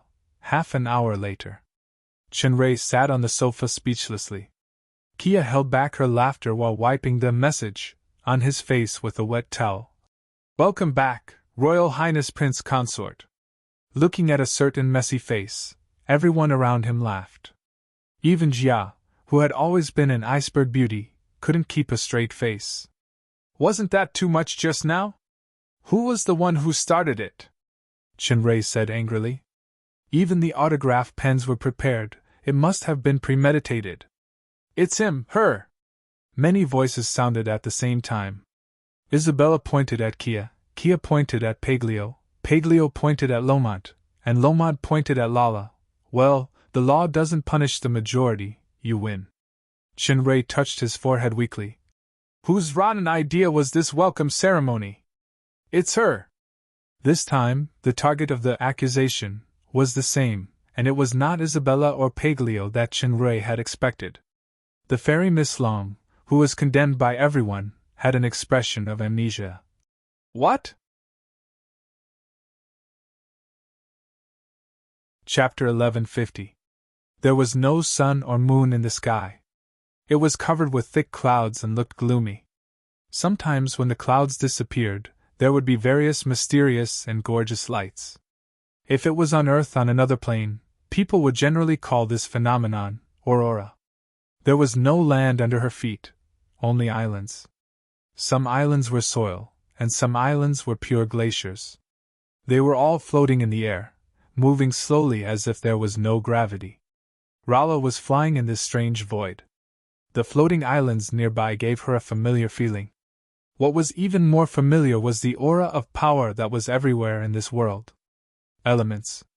In the system of magic knowledge, in order to manipulate the elements into usable magic power, one needed to transform the spiritual energy and cast it using a special spell.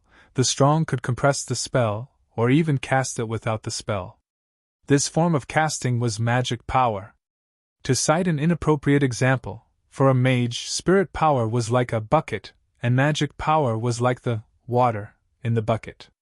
The stronger the spirit power, the bigger the bucket, and more water would be splashed out. Magic power determined the quality of the water in the bucket. Some water was just a harmless spring, while some were terrifying, sulfuric acid. In this world, the use or transformation of elements did not require any special method at all. It was as natural and simple as eating and drinking. Because this was the elemental plane, which was the elemental world. The elemental world was not a mage's paradise. On the contrary, all non-pure elements were repelled and annihilated by this plane.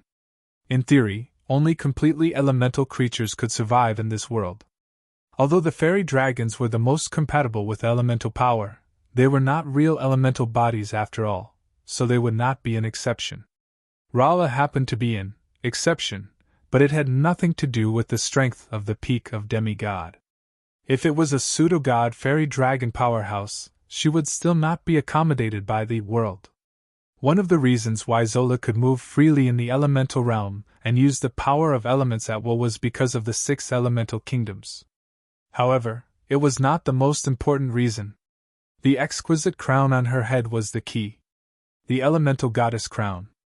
This god equipment was obtained from the legendary elf prophet Elusir in the jadeite forest on the surface world.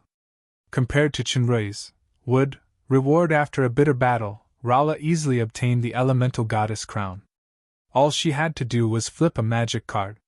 It was too easy. Elusir once said, "When accepting power, it is also equivalent to accepting the responsibility given by fate." Chinrui and Rala didn't pay much attention to it at the time. It wasn't until the Earth Elemental King and the Dark Elemental King came to the Dark Moon that Rala vaguely understood something. As the old saying goes, there is no such thing as reaping without sowing. There was another meaning to obtaining the recognition of the elemental goddess crown, and that was to become an elemental envoy. The 6 elemental kingdoms used the elements as their believers, and could be said to be inexhaustible. Elemental envoys were the rulers of the elements, and could use the power of the elements to the limit, displaying great power that surpassed ordinary levels. In fact, Rala was not yet an official elemental envoy, but under these 2 prerequisites, the strength she possessed was indeed far superior to her peers. With the gradual integration and tacit understanding with the elemental goddess crown, Rala's mind would have an additional consciousness from time to time, constantly affecting her. When fighting in Charlie's kingdom, Rala's understanding of the moon mirror came from this consciousness. It also prevented Lilaria's suicide by burning her life. Rala gained considerable power and rich knowledge from this consciousness. This was also an important reason why she could reach the peak of demigod so quickly. However, this consciousness was also affecting her will step by step at the same time, but Rala was confident that she could control this consciousness. More importantly, this consciousness could make her more powerful. At least she would not be a burden to her lover. She remembered that back then, her strength far exceeded Chinrui and became the power that he needed to rely on. Then, he surpassed her step by step at an unimaginable speed. This made Rala feel uncomfortable, not because of jealousy, but because she was dissatisfied with herself. Therefore, she had been working hard and even risking her life to forcibly integrate the 6 elemental source powers, achieve the 6 elemental kingdoms, and reach the peak of demigods step by step. This kind of improvement speed was extremely amazing. He was already a genius among geniuses, and he was second to none among his relatives and friends. However, the fairy dragon was still dissatisfied because just as she was about to catch up with his back, the distance between them was pulled apart again. Chinrui directly crossed from demigod to pseudo-god combat power, but she was stuck at the threshold of demigod from peak demigod to pseudo-god. This threshold was tantamount to an insurmountable moat for many people in their lifetime. Therefore, after the Earth Elemental King and the Dark Elemental King proposed to go to the elemental realm to deal with the staff of the Goddess of Elements, and explained that it could make her power advance to pseudo-god, Rala still agreed without hesitation despite Chinrui's objection, despite the possibility of encountering danger, or even losing the power of the 6 elemental kingdoms forever. Fortunately, Chinrui understood her choice very well. He blamed all the fault on himself. Not only was the relationship between the two not affected, but it deepened instead. No matter what she chose, there was a pair of strong and warm hands behind her to support her. In this way, Rala followed the 2 elemental kings into the elemental realm. The entrance to the elemental realm was a channel opened by the power of the origin fragment. At the moment of entering, Rala felt that her body and soul were decomposed into countless free elements. This state could only be vaguely felt when she cast a big move like Anger of Elements. Now, she actually maintained this feeling all the time. This could keep her element sensing power at the purest level. It was of great benefit to the improvement of strength, or the understanding of bottlenecks. Not everyone could enjoy this benefit, because after a long period of time, they would truly turn into ashes and become the most basic element. At this time, the crown of the goddess of elements played a role that could not be realized before. It firmly protected Rala's body and soul. Not only was it not annihilated, but it also further tempered her strongest 6 elemental kingdoms. Rala originally thought that her 6 elemental kingdoms had reached an unprecedented level of purity, but after entering this tempered state, she realized that there were still so many impurities and flaws in the kingdoms. In the following days, Rala spent almost 3/4 of her time fighting strange creatures condensed from various elements. The battle made the power of the 6 elemental kingdoms more tempered and refined. The degree of integration between Rala and the crown of the goddess of elements was also increasing step by step. Her control and sensing of elements had reached a whole new level. She also faintly felt like breaking through the bottleneck. At this level, she could truly be called an elemental envoy. After Rala entered the elemental realm, the earth elemental king and the dark elemental king had not shown up. It was not until Rala's control of elements truly reached the level of elemental envoy that she felt the mysterious and powerful gazes staring at her from the void. It seemed that there were more than 4 gazes. There was a violent vibration in the space in the distance. There was a large collapse, and the nearby floating islands were turned into powder. This kind of tremor was not the first time. Especially after Rala truly controlled the power of elements, she could clearly feel the power of the tremor. It was not as simple as the collapse of the space. It was even gradually spreading. If it didn't stop, sooner or later, the entire elemental plane would be destroyed. This was the awakened source of disaster, that the second king said. It was also the key to her breakthrough to pseudo-god, the staff of the goddess of elements. Rala took a deep breath and raised the power of the 6 elemental kingdoms to the highest point. She turned into a colorful light, and resolutely rushed to the most dangerous collapsed space. At the moment when she was close to collapse, the power of the 6 elemental kingdoms suddenly became chaotic. The originally stable and complementary structure was now chaotic. This was a very dangerous performance. Once the opposing elements collided with each other, it was equivalent to a big move like wrath of elements erupting in her own body. The consequences would be unimaginable. Rala did not retreat or suppress his power.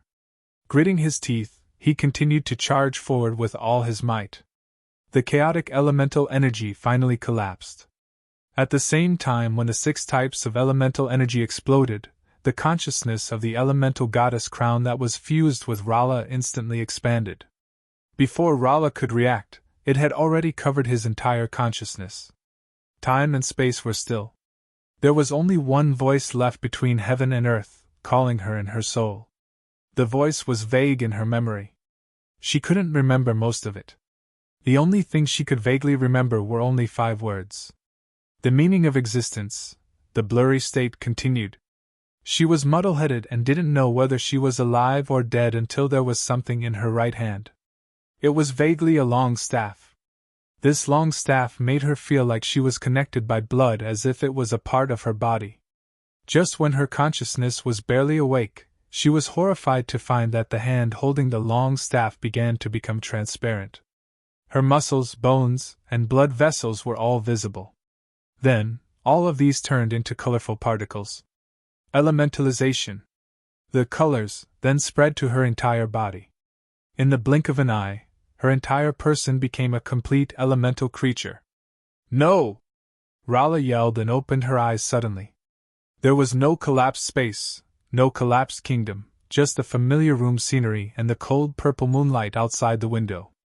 Fairy Miss Long's first reaction was to look at her right hand. She was so nervous that she even held her breath. There was no color, no transparency, no elementalization. It was still the hand that was as smooth as jade. The fairy dragon breathed a sigh of relief. Shinrei's concerned voice came from the side. "What's wrong, Rala? Did you have a nightmare?"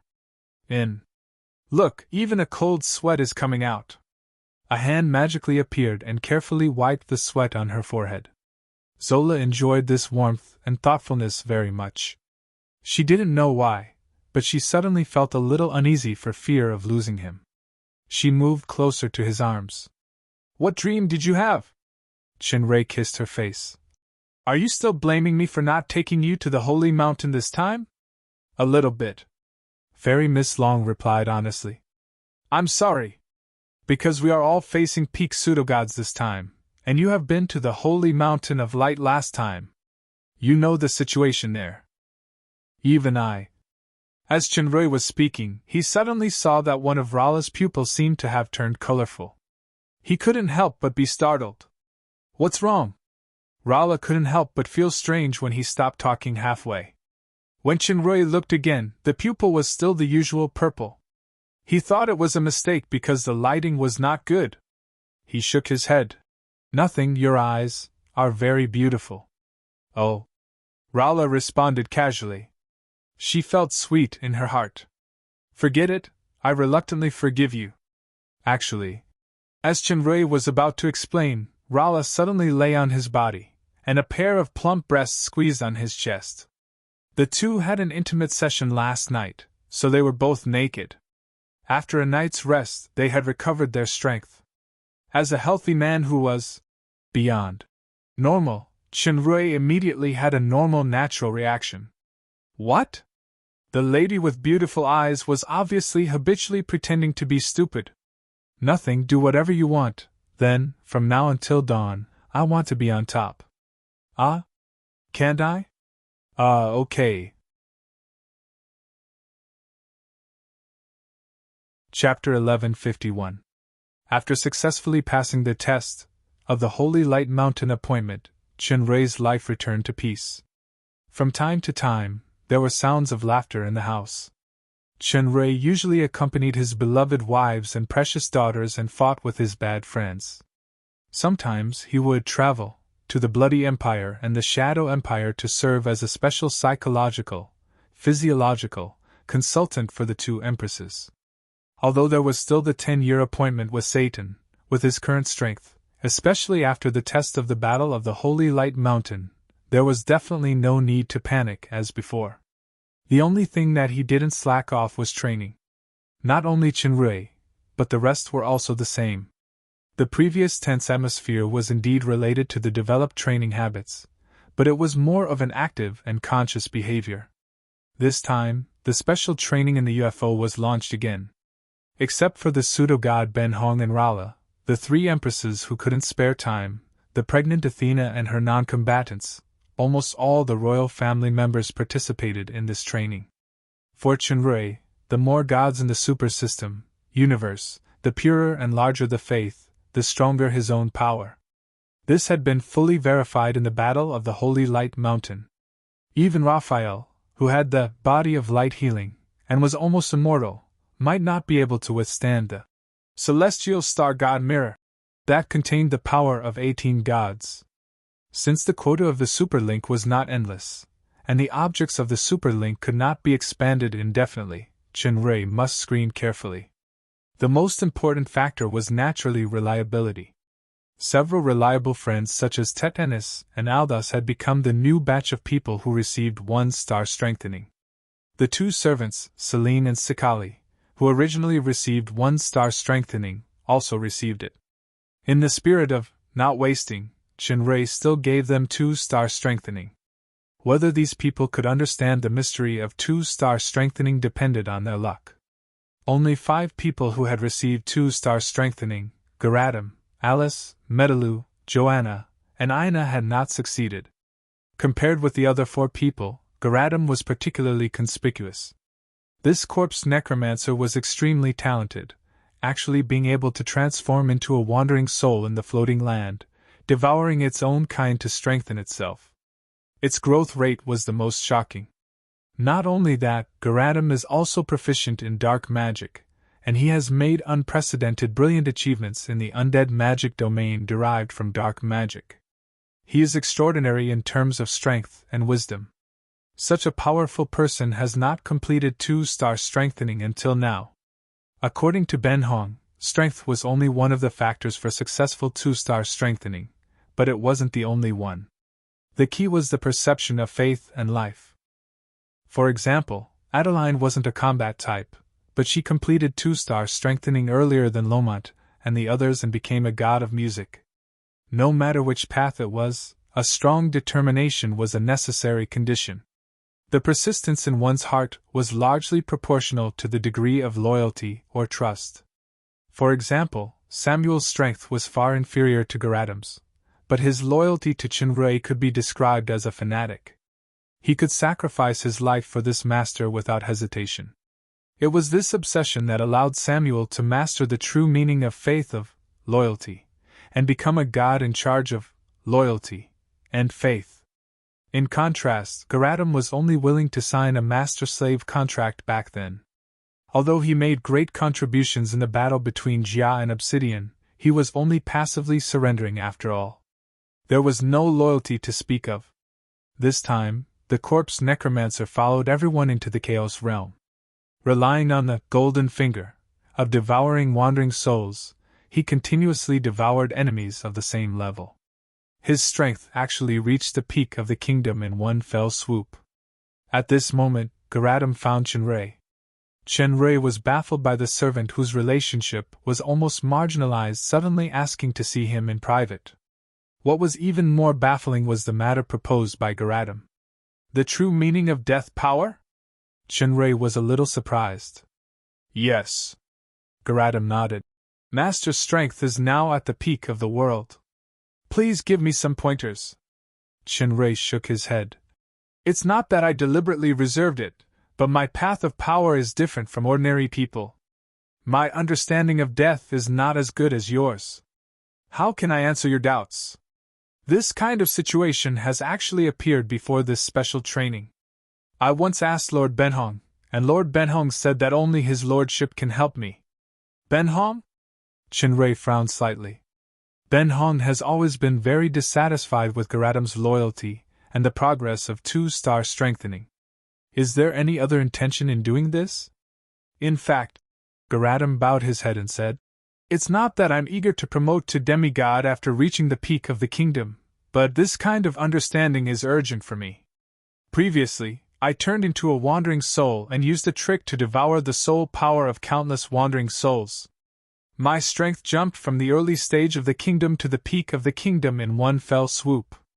However, I didn't expect that what I devoured was only the power on the surface. The unconscious soul power of the dead is all accumulated in my soul. Not only can I not absorb it, but my soul is also constantly being eroded and split. If this continues, my soul will be completely annihilated and become a real wandering soul that loses its consciousness. The only way is to understand the true meaning of death and turn all the devoured soul power into my own to completely solve my crisis. How could this be? Chenrui frowned even tighter. Generally speaking, the corpse necromancer is immortal. As long as the soul essence in the phylactery is not damaged, he will not die even if the possessed body is destroyed. However, Garadam's soul has a problem now. Even if the phylactery is hidden in a secret place, it doesn't help. Once Garadam's own soul disappears, the phylactery will automatically be destroyed, leaving only the unconscious body of the Peak Kingdom. It will be no different from other wandering souls in the UFO land. Therefore, after getting Ben Hong's hint, Garadam immediately took the initiative to find Chenrui to ask for advice. To be honest, the way of death is a strange field for me. What I have mastered is only the power of destruction. A faint light appeared in Chenrui's hand. Garadam clearly felt the chilling pure power of destruction. However, Garadam, you should be very clear that from the perspective of a corpse necromancer who has mastered the power of the undead, destruction and death are two completely different concepts. Master's guidance back then gave me a lot of inspiration. Garadam shook his head. Besides, Sir Ben Hong said that even she has no way. Only Master has a way to let me understand the true meaning of death. Chenrui was silent. No matter what Ben Hong's purpose was, this really gave him a big problem. Garadam's true value was not his own power, but his special talent. As the most outstanding undead magician and immortal corpse necromancer, Garadam could control a large number of undead legions, which played an important role in the future plan. Even if he didn't consider the issue of loyalty, he was a servant that couldn't be easily given up. Garadam's current situation was a bit similar to his own realm, and soul power couldn't keep up with the skyrocketing power. The most important thing was that the power of the wandering souls that he devoured might make Garadam's soul explode at any time. It was just like an ordinary person in a martial arts novel who had no internal power was suddenly instilled with decades of internal power, and he didn't have the corresponding mental method to guide and cast it, so it wasn't surprising that he would explode one day. Therefore, Garadam's most urgent need was the mental method that matched his current power. If he could understand the so-called true meaning of death, not only could he absorb those unconscious soul power, but his strength was also likely to rise to a higher level. The problem was that Chinrui himself didn't know anything about the undead power. The ancient inheritance that fooled Garadam back then was actually plagiarized from some games. Seeing Chinrui's contemplative expression, Garadam didn't make a sound and stood aside respectfully. After a long time, Chinrui said, "There is only one way I can think of to make you understand the power of death." Garadam was overjoyed, and he quickly asked, "What method?" "I not only have the power of the origin of destruction, but I also have the power of the origin of creation." A cluster of power breath that was completely different from the origin of destruction appeared in Chenrui's hand. "The comprehension of the origin of creation is much more difficult for me than the origin of destruction. Especially in the initial stage, I was almost annihilated.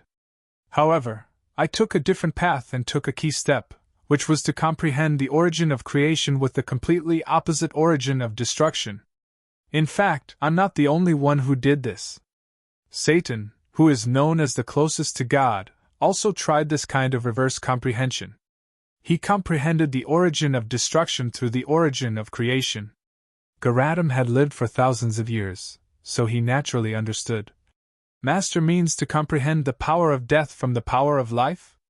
I can't give you more if you take the path of death directly, but life. I do have some means. The origin of creation and origin of destruction in Chinrui's hands disappeared in an instant, and were replaced by a cluster of black flames full of vitality. This vitality gave Garadam a strong sense of crisis. The power of nirvana was the nemesis of the undead. At the same time, a crystal-clear white crown appeared on Chinrui's head. The sacred breath it emitted made Garadam's soul tremble. Divine healing technique, the most powerful healing technique, can treat all kinds of serious injuries. It can almost bring the dead back to life, but for the undead, it is tantamount to a deadly blade. If I use divine healing technique on Garadam, these two powers will bring life-threatening danger without exception. It can be described as a slim chance of survival. Have you thought about it clearly? The corpse necromancer was silent for a while, then he said, "Instead of losing my soul and becoming an unconscious wandering soul, it's better to choose a way to die while I'm conscious. Besides, although this path is slim, there is still a way to survive after all. Before that, please keep something for me, Master." Chinrui looked at a box handed over by the corpse necromancer, and felt the soul fluctuation in it. His heart moved. "This is my phylactery." The corpse necromancer had no flesh and blood. It was a temporary body. They generally stored their soul essence in some kind of container. As long as the soul essence did not die, they could use the body to resurrect indefinitely. This soul container was also called the phylactery. If the phylactery was not destroyed, the corpse necromancer would never be truly annihilated unless he encountered a soul crisis like now. Garadam asked Chinrui to keep the phylactery, which was undoubtedly handing over his lifeline. Actually handing it over at this time has nothing to do with loyalty. Garadam sighed, which was rare. Anyway, this box may become a waste at any time. Once Garadam couldn't understand the true meaning of the power of death, then his soul would be devoured by the wandering souls. He would completely lose himself, and the phylactery would lose its meaning. I understand. The loyalty that you recognize is actually just because of strength. Surrender to the strong. Chinray smiled slightly, and the phylactery disappeared from his hand. Although the phylactery had a certain amount of soul power, it was not a real life after all, so the storage warehouse could store it. However, I appreciate your honesty. I'll accept the phylactery. When you are ready, I will help you understand the power of death. If you really can't bear it and are annihilated by then, or lose yourself and become a wandering soul, I will personally bury you or your phylactery. Thank you, Master. The corpse necromancer showed respect and bowed deeply. It was not a passive behavior caused by the Emperor's prestige on the star-ceiling platform, but it was true respect. Chapter 1152. This salt-baked purple walnut is the new product I picked at the Tree Shade Estates trade fair this time. Alice took out a few bags of snacks and gave one to Adeline. Everyone try it. Adeline tasted it and said in surprise, It's delicious, Alice. It's really good. Athena nodded approvingly. I can't stop eating. Kia usually liked to eat this kind of snack the most. She finished half of the bag at once. No wonder Chinray likes it so much. It's really hard for our little princess to specially make a trip to the Tree Shade Estate. The little succubus maid revealed the real intention of Alice, as the Lord, to leave the dark moon and go to the Tree Shade Estate to buy this salt-baked purple walnut. Alice blushed and argued. Teacher Rala also likes it the most. It's a pity that Chinray took Paglio and the others to the UFO land to train. Rala went to Ben Hong's kingdom to train behind closed doors. Athena knew Alice's careful thoughts and smiled. They didn't get to taste your kindness at the first time. Yeah. Alice's mood was a little down. This time she rushed back excitedly, but Chinray happened to not be there. But it's good that everyone likes it, especially Duo Duo. Duo Duo on the side had already finished eating the few pieces in her small hand, and she said, Sister Alice, I want more. Yes, Auntie. Alice tirelessly corrected the little girl's habitual mistakes. She simply took 2 bags and handed them to Duo Duo. Got it, Sister Alice. Duo Duo was the unrepentant nickname. She suddenly thought about it and put away a bag. Dad likes it. This bag is for Dad. Duo Duo is so obedient. Kia picked up Duo Duo and touched Dwudwa's pigtail lovingly. No wonder Dwudwa's dad said that his daughter is his sweet little cotton jacket. Duo Duo, don't worry and eat. Auntie Alice still has a lot here. Alice took out a big bag. This is for Dwudwa's dad. Okay. Duo Duo leaned over and kissed Alice, then Kia. Suddenly, the little girl stood up from Kia's arms and flew to the direction of the Stargate. Dad! Duo Duo had a special connection with the Fire Phoenix Divine Mark, so she could always detect Chinray's arrival in the first place. Sure enough, Chinray's figure appeared in everyone's sight. Athena and others all stood up. You're back. Kia poured a glass of juice for him. Yeah. Chinray drank the juice. That place is not very useful to me. I just brought them in. I could have come out early in the morning, but Garatum had some problems with training, so I came back today. You came back just in time. Athena smiled and said, Alice is just in time, Dad, eat this. Duo Duo had already stuffed a walnut kernel into Chinray's mouth. Salt-baked? Dad likes it the most. Chinray touched Dwudwa's head. Thank you, Duo Duo. Alice specially rushed to the Tree Shade Estate to buy this for you. Athena's words made Alice's eyes, who was a little unhappy, light up. She cast a grateful look. Alice went to the Tree Shade Estate? Chinray thought of something and said sternly. Although it's a bit of a wet blanket. Alice, you are now the Dark Moon Lord. Every move you make is watched by everyone in the estate, so you can't be as casual as before. You can go wherever you want. Oh. Alice responded and lowered her head. Athena saw that Alice's eyes were a little red, and she couldn't bear it in her heart. As she was about to speak, she suddenly saw Chinray shake slightly and fall into a special state. It was not the first time that Chinray appeared like this, so Athena immediately understood. Kia reacted the fastest. She took Duo from Chunrei's arms, while Adeline pulled Alice aside to comfort her. Chunrei's reaction was naturally because of the super system. Judging from the fluctuations he sensed, the super system had once again given birth to a god. His consciousness entered the Galaxy Divinity Temple, and he instantly appeared in the Tower of Faith. In front of the Tower of Faith, in addition to Veronica, there was a mysterious figure in a black cloak. Garadim. Although Chunrei had faintly expected the person who would become a new god, he couldn't help but be secretly surprised when he saw the cloaked figure. Master! Garadim's voice was filled with uncontrollable excitement. He bowed deeply to Chunrei. This respect was more heartfelt than any previous time. I really didn't expect it to be so fast. Chunrei's surprise was also heartfelt.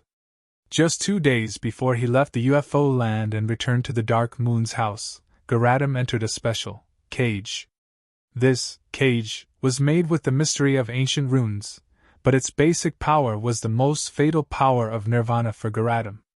Even without any special attack, it was enough to make the soul of the corpse necromancer suffer continuous torture that was no less than torture.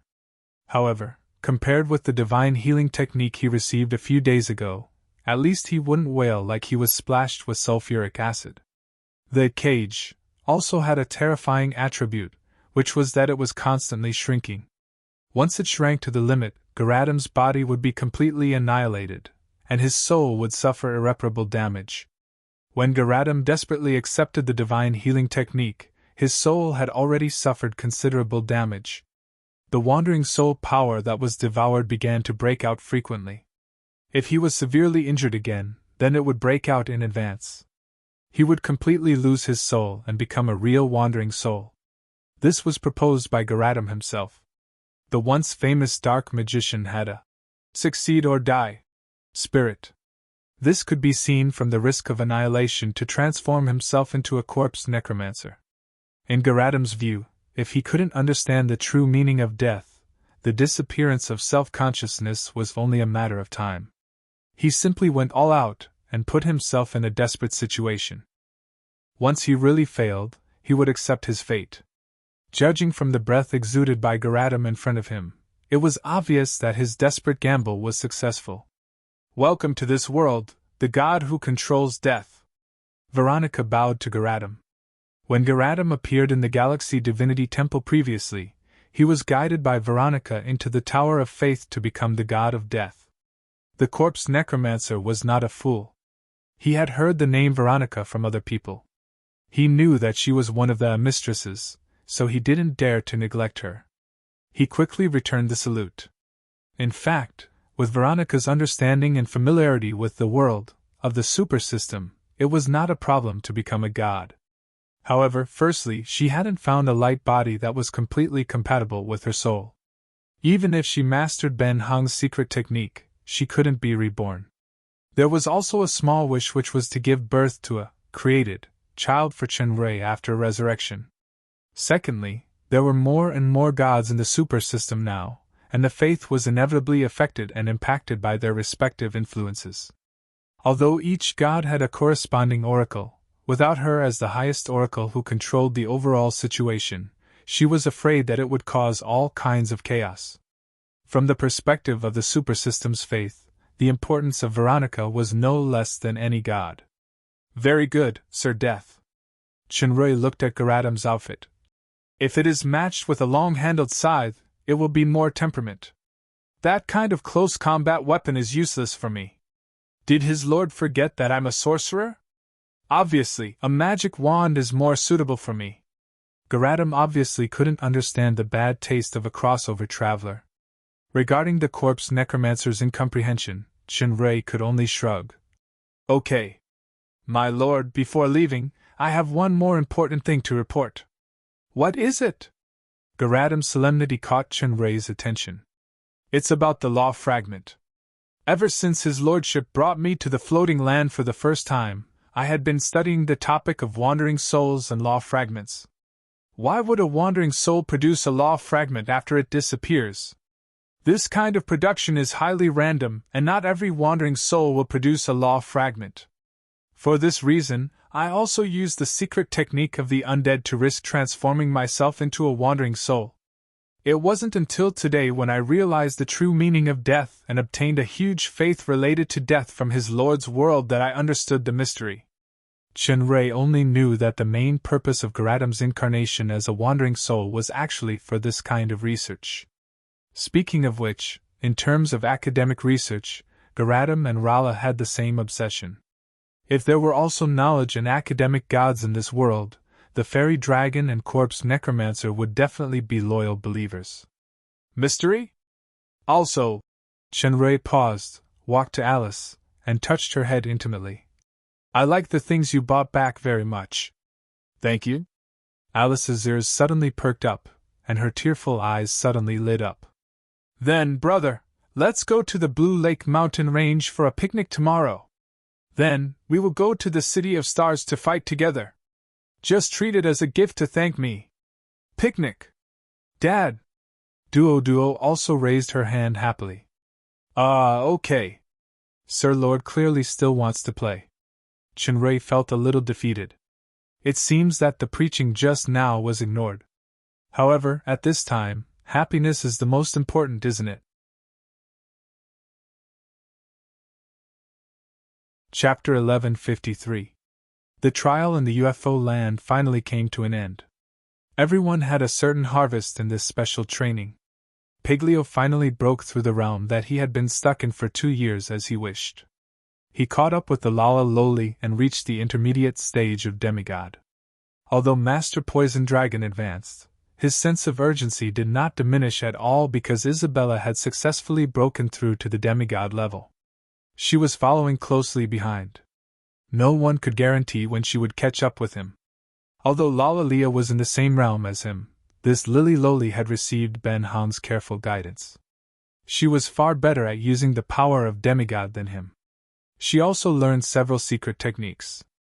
Unless she used Thunder Flail, she still had no chance of winning.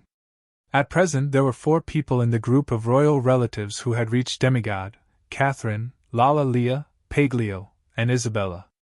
The time when Isabella realized the 2-star evolution was before Piglio. Relying on the power of the super system's god position, she had realized the real kingdom early on. It was only a matter of time before she broke through to demigod. This time, it was considered a matter of course. The strength of the others had improved correspondingly. It was worth mentioning that the most diligent Samuel had finally stepped into the super demon. For Chenrei, the biggest gain was the corpse wizard, Garadam. This time, Garadam not only realized the 2-star evolution and became the death of the super system, but it also increased Chenrei's hard power a lot, especially the power of Gods of Stars Mirror. However, this was not the biggest surprise. The real surprise was that Garadam cracked the mystery of the law fragment. He could create energy bodies similar to the law fragments with the Death's Faith power, and the number of creation was quite considerable. After the experiments and analysis in the Blue Lake mountain range, it had been confirmed that the energy bodies created by Garadam could be transformed into the highest level of rule energy. Although the quality and quantity were inferior to the real law fragments, it was equivalent to providing the most reliable source of rule energy. As long as Garadam and Chenrei did not die, then they could produce endless rule energy. This meant that the City of Stars could continuously produce super troops within the upper limit of the number of troops they could control. Furthermore, the 3 main cannons that consumed a lot of energy could also unleash their strongest power. Since then, Chenrei's biggest headache regarding the high-level energy source in the City of Stars had finally been resolved. As for the rule fragments and rule crystal balls obtained in the floating Yu land, Chenrei had put them away. At the very least, it could be used to quickly increase the power of some people in the future. Of course, this method of increasing power had certain side effects, such as making it more difficult to break through to the next level after reaching the superclass.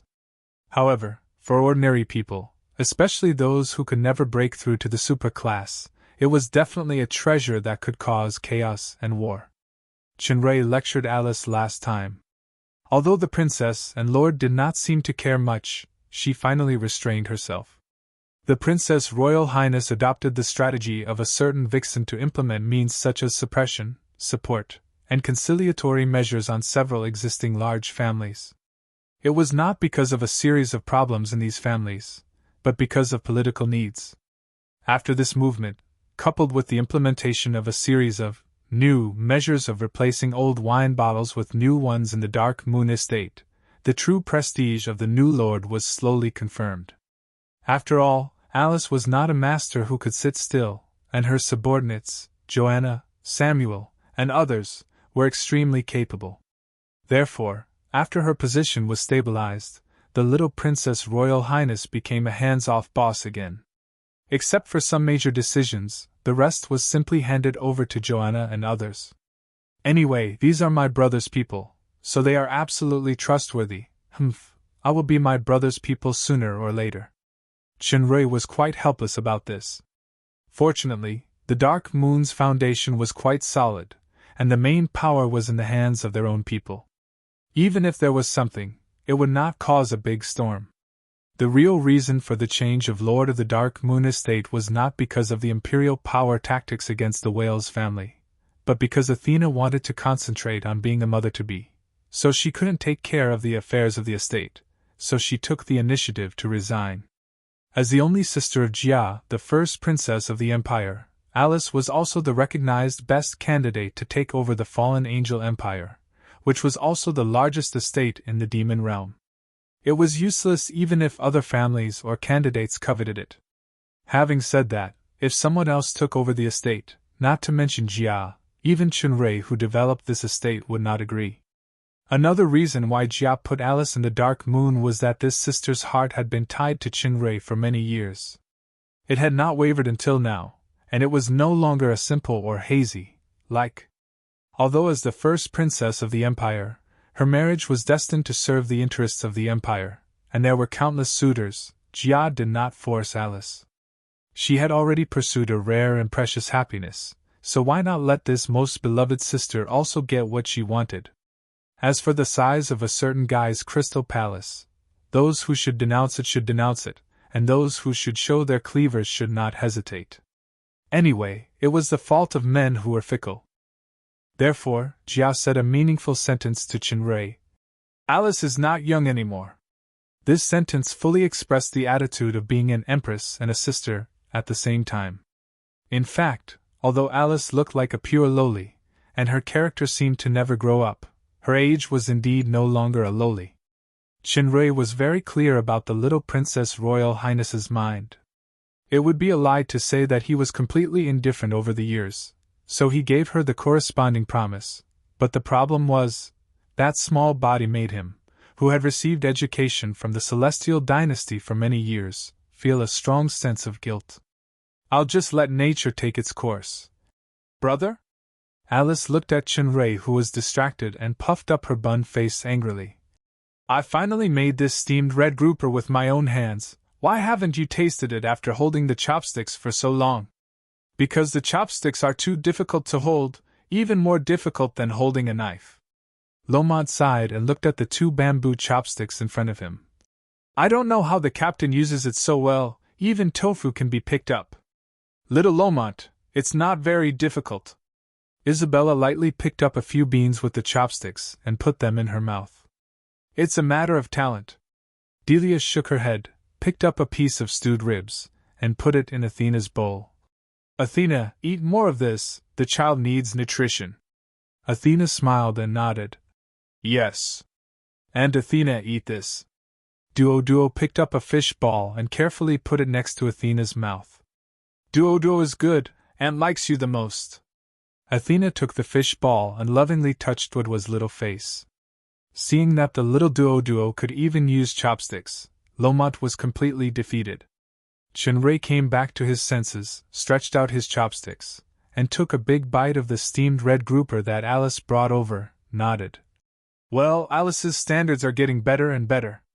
Alice was proud, and at this time, the black dragon chick who loved eating fish the most came over. Let me try it! Don't eat too much, Alice said proudly. I specially made this for brother. If you like it, next time we go to the princess villa, I will personally make it for you. It seems quite fresh.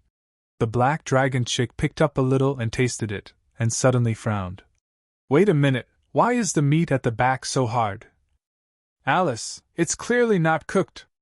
Impossible! Alice was stunned, and quickly poked it with the chopsticks. Sure enough, the fish was only soft on the surface, but the meat inside was red and hard. It really wasn't cooked. It's a problem with the heat. It doesn't matter. The taste at the front is really good. I can tell that Alice made it with care.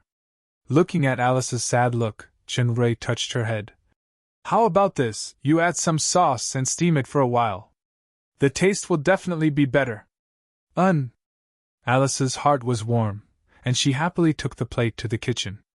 Sir Uncle, your method of coaxing little girls is as good as your chopsticks.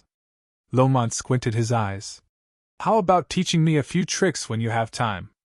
Will you die if you don't sow discord for a minute? Chenrui directly ignored Lomont. Speaking of which, I also want to learn. My dream is to open a harem bigger than yours. Lala Loli also squinted her eyes. If it's really useful, I can consider sacrificing my precious body to accompany you to have sex or something, ho ho ho ho. Chenrui also ignored Lala Leah, and Isabella's playful voice came from his mind. When did you hook up with Lala Leah? How many times have you had sex? You did a good job of keeping it a secret. We actually didn't know. This was one of the special functions of the super system god, heart language. It could turn on the telepathic communication state to carry out telepathic communication within a certain distance, and others couldn't know. This kind of telepathic communication state was not a simple, private chat, but it was equivalent to a platform. With Chenrui's special permission, multiple people could talk at the same time, just like a separate chat channel in another world. Kia's voice also sounded. I'm so sad. No wonder when I was being intimate with her recently, I still couldn't lift my spirits even after changing so many positions. Chenrui was speechless. What do you mean by couldn't lift my spirits? Not to mention having multiple times in one night, you little demon girl have also lost your soul so many times. Why do you say such heartless words? If you even provoked Lala Leah, why did you still let Alice wait for so long? Athena sighed. It's so disappointing. Are all men so greedy? Even Lala Leah, who only likes women? It seems that I have to ask Oliphius to be careful in the future. Athena, I heard that someone in the Dead Sea has a lover who once fought side by side with Helen. She seems to be Adeline's sister. What's her name? You guys are getting further and further away from the topic. I really didn't with Lala Leah. Chenrui had a headache. Looking at the smiling faces of his three wives in reality, he knew that he was fooled by them together. He couldn't help but wipe his cold sweat. Fortunately, I only opened the private chat permission for my wives. If I include others, my head will explode. At this time, a voice sounded in his mind again. Chenrui! Chenrui! Again? Chenrui simply ignored it. Suddenly, he felt that the voice was not right. Is it Ben Hong's? Isn't Ben Hong training with Rala in the Bloody Empire's Disaster Kingdom? By the way, how did Ben Hong join this kind of private chat channel of the harem? Regardless of distance or permission, it is impossible. No, it should be the Galaxy Divinity Temple. This is a trace of soul consciousness separated after becoming a god. Chenrui! The call sounded again. Chenrui moved his mind and entered the Galaxy Divinity Temple without thinking. He saw Ben Hong's voice appearing in the Galaxy Divinity Temple with an anxious face. He only left 3 sentences before disappearing. Come to the Disaster Kingdom, we have encountered a strong enemy. Bring Paglio. Hurry! Chapter 1154. Chenrui, who exited the super system, suddenly stood up, surprising the people who were chatting and laughing at the dinner party. Paglio, come with me immediately. What happened? Athena asked worriedly. Rala and Ben Hong encountered a strong enemy. Ben Hong indicated that Paglio should go with them. Me? Paglio pointed at his nose in surprise. Even Ben Hong himself calls it a strong enemy. What's the use of me going? Is that madam going to mess with me again? Master Poison Dragon's head couldn't help but swell again, but it could be seen from Chenrei's expression that this matter should be no trivial matter. It was by no means a joke, so Paglio didn't hesitate at all and immediately stood up. Let's go. Be careful, several voices said at the same time. Not only Athena and others, but also Chrobulus. We will. Chenrei nodded and said to Athena, Tell Alice for me. With a flash of light, Paglio entered the space of the Tower of Glory. At the same time, a stargate appeared in front of Chenrei and he disappeared. This scene stunned Alice at the kitchen door in the distance. She looked at the fish still steaming in the pot, and she couldn't help but pout. However, the little princess bit her lip and smiled again when she vaguely heard the last sentence. At least my brother still has me in his heart. In the palace of the Bloody Empire, a space door faintly shining with starlight opened, and Chenrei's figure flew out. Judging from Ben Hong's previous performance, the battle situation should be very critical, so Chenrei didn't go to see Tiffany. He directly teleported and appeared above the original Mechanic Association building. During the battle with Charlie 3 years ago, in order not to disturb the nearby ordinary people, the Mechanic Association moved to a new location. The original building, including the library pavilion where Charlie's subkingdom was located, was specially ordered by Tiffany to be isolated. Later, Ben Hong devoured Charlie's Moon Kingdom. He had been improving and rebuilding it over the years to perfectly replace the original 4th floor of the library pavilion. Therefore, the old site of the Mechanic Association continued to be isolated until now. The 4th floor of the Mechanic Association's library pavilion that was relocated to the new location had never been opened. As far as Chenrei knew, during the time he led his group of relatives and friends to the UFO land for special training, the 4th floor of the library pavilion that Ben Hong had built was almost completed. He was planning to transfer the entire subkingdom to the new location, but unexpectedly, there was such an emergency. Looking down from this position, there was a strange breath of power nearby. Even the ancient runes protection circle that Chenrei personally arranged back then looked broken.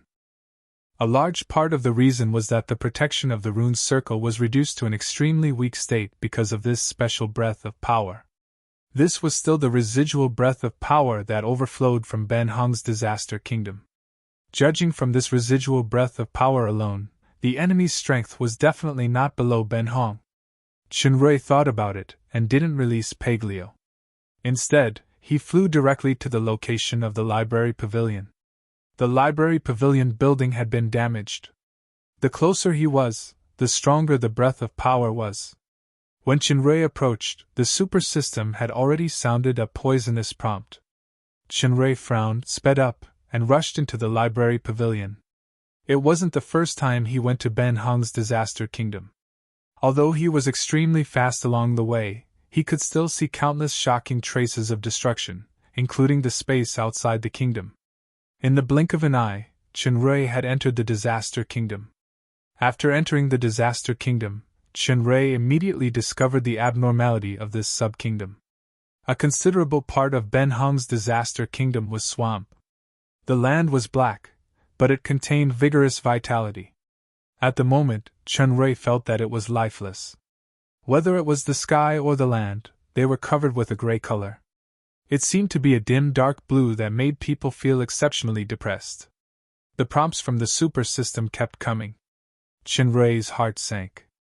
With Ben Hong's strength, the disaster kingdom was actually contaminated with special power.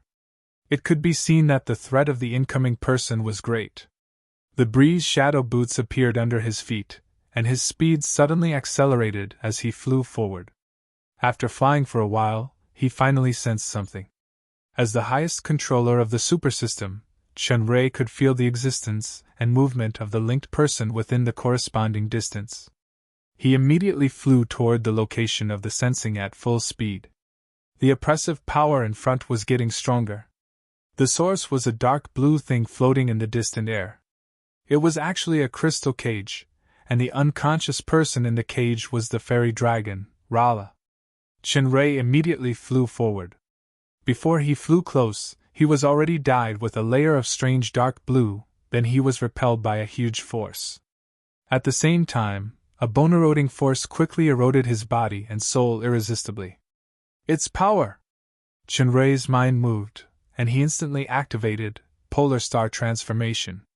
The resistance was greatly reduced, but the dark blue crystal cage seemed to be some kind of living creature. The more Chinray resisted the pressure and approached, the more it began to retract its power. Rala, who was inside, faintly showed a painful expression on her face. This situation surprised Chinray, and he quickly retreated. He felt the special power contained in this power. I'm afraid that it will still hinder Rala, so I don't dare to use the fusion power of the star sealing platform to collect it easily. He suddenly thought of Ben Hong's previous instructions. With a thought, he released Peglio from the Tower of Glory. As soon as Peglio came out of the Tower of Glory, he immediately felt the strange dark blue aura, and he blurted out, "The power of the plague!" Chinray suddenly realized why Ben Hong specifically stated to bring Peglio. Peglio looked at the situation around the cage. There is actually such a pure power of the plague. This strength has probably reached the highest level of pseudo-god. The structure of this cage is quite complicated. What's more troublesome is that it has been connected with Rala. If directly squeezed or impacted by external force, not only the cage, but also the power of the plague that eroded into Rala's body will explode. Peglio's words made Chinray break out in a cold sweat. The main function of the fusion of the star sealing platform was to heal injuries and restore physical strength, but it couldn't treat the power of this plague. Fortunately, he was cautious just now. He didn't forcibly break the cage or collect Rala. Is there any way to rescue Rala? If it's other pseudo-god power, I can't do anything at all. As for this power of the plague, I'm the god of plague. The poison dragon shrugged his shoulders smugly. You go find Ben Hong, leave this to me. As Peglio said, he had already equipped his body with the star armor. The exquisite armor was intertwined with silver and green light, and the light of stars appeared around him. The poison dragon's hands moved in a mysterious trajectory, and the shining stars faintly formed a special constellation. Under the illumination of this constellation, Rala's dark blue cage began to become a little thinner, and the dark blue color between heaven and earth began to fade quickly. Chinray secretly breathed a sigh of relief. His figure flickered, and he disappeared in a flash of lightning. Although the scope of the disaster kingdom was very large, it didn't take too much time with the strength of purple polar transformation, plus the speed of the breeze shadow boots. However, after shuttling back and forth several times, he didn't sense the existence of Ben Hong anymore. He only saw the exaggerated destruction marks on the ground, indicating the terrible battle that happened not long ago, and the lives of the entire kingdom seemed to have disappeared. Chinray frowned very tightly. After receiving the communication message from Ben Hong, he had already rushed here as fast as he could, but he didn't expect to be a step late. Ben Hong's strength was now able to compete with Michael, and this was her home field. With the help of Rala, it was still destroyed to such a degree that she was even forced to seek emergency help from Chinray. It could be seen how powerful the enemy was. Maybe there was more than one enemy. The three supreme angels? That shouldn't be possible. Even if the three angels came to the Devil Realm, they wouldn't know that Ben Hong's kingdom was here. This was originally Charlie's country, but the only ones who knew that Charlie had already been destroyed were his own people and the three supreme angels. It was very likely that they had come to find Charlie's enemies, but they had run into Ben Hong, who was also an enemy. Chinray quickly speculated in his mind about various possibilities. He didn't stop moving, and he came to the dark blue cage from before. At this time, the power of Peglio's constellation had already turned into a vortex, sucking away the power of the plague nearby, and the entire kingdom was gradually returning to its original appearance. The power of the plague that was enough to infect the peak of the fake god kingdom was a great supplement for Peglio. Of course, this was just the targeted absorption of pure energy. If a peak fake god stood in front of Paglio, moving his little finger would be enough to pinch the poisoned dragon to death. Soon, the caged crystal that imprisoned Rala had become looming and finally disappeared. Rala's figure suddenly fell straight down, and she was caught by Chunrei, who appeared instantly. Paglio's power was indeed quite effective.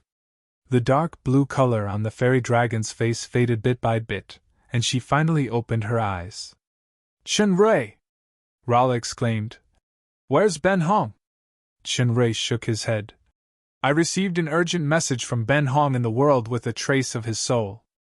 As soon as I arrived at the Disaster Kingdom, I only saw you trapped here. I didn't find Ben Hong. What kind of enemy is it? You and Ben Hong are no match for it even when you join forces? I don't know either. I've been training behind closed doors in Ben Hong's kingdom. Suddenly, I was awakened by the vibrating power. I heard Ben Hong's urgent call with soul power, saying that a strong enemy was coming. He asked me to escape first and inform you to come and rescue." Rala recalled the scene at that time. "I accepted Ben Hong's transfer power. I was about to get out of this kingdom, but I was discovered by the enemy. The other party was two strange men, and they were very powerful. I was imprisoned by one of them with power, and then I lost consciousness." "There is indeed more than one enemy?" Chunrei asked again. "When you were imprisoned, was Ben Hong also caught?" "No, she escaped to the other side, trying to distract the two so that I could escape smoothly. But a black-haired, blue-eyed enemy saw through her intentions and attacked me. Before I lost consciousness, I seemed to see this person chasing after me after imprisoning me." Chunrei had already understood what happened. Ben Hong's strategy was correct. He successfully distracted the enemy. The other party was eager to catch up, so he only temporarily imprisoned Rala. Now that he rushed over immediately and brought Paglio who could cure the disease, he successfully rescued Rala. However, since Ben Hong chose to escape, the other party must be a peak pseudo-god of the same level, and he was very powerful. He couldn't fight two people at once. It was not an easy task to separate soul power and integrate it into the super system to send a message. Ben Hong might be in great danger if he was distracted in the fierce battle. No wonder he said 3 sentences. Therefore, the most important thing now was to go and rescue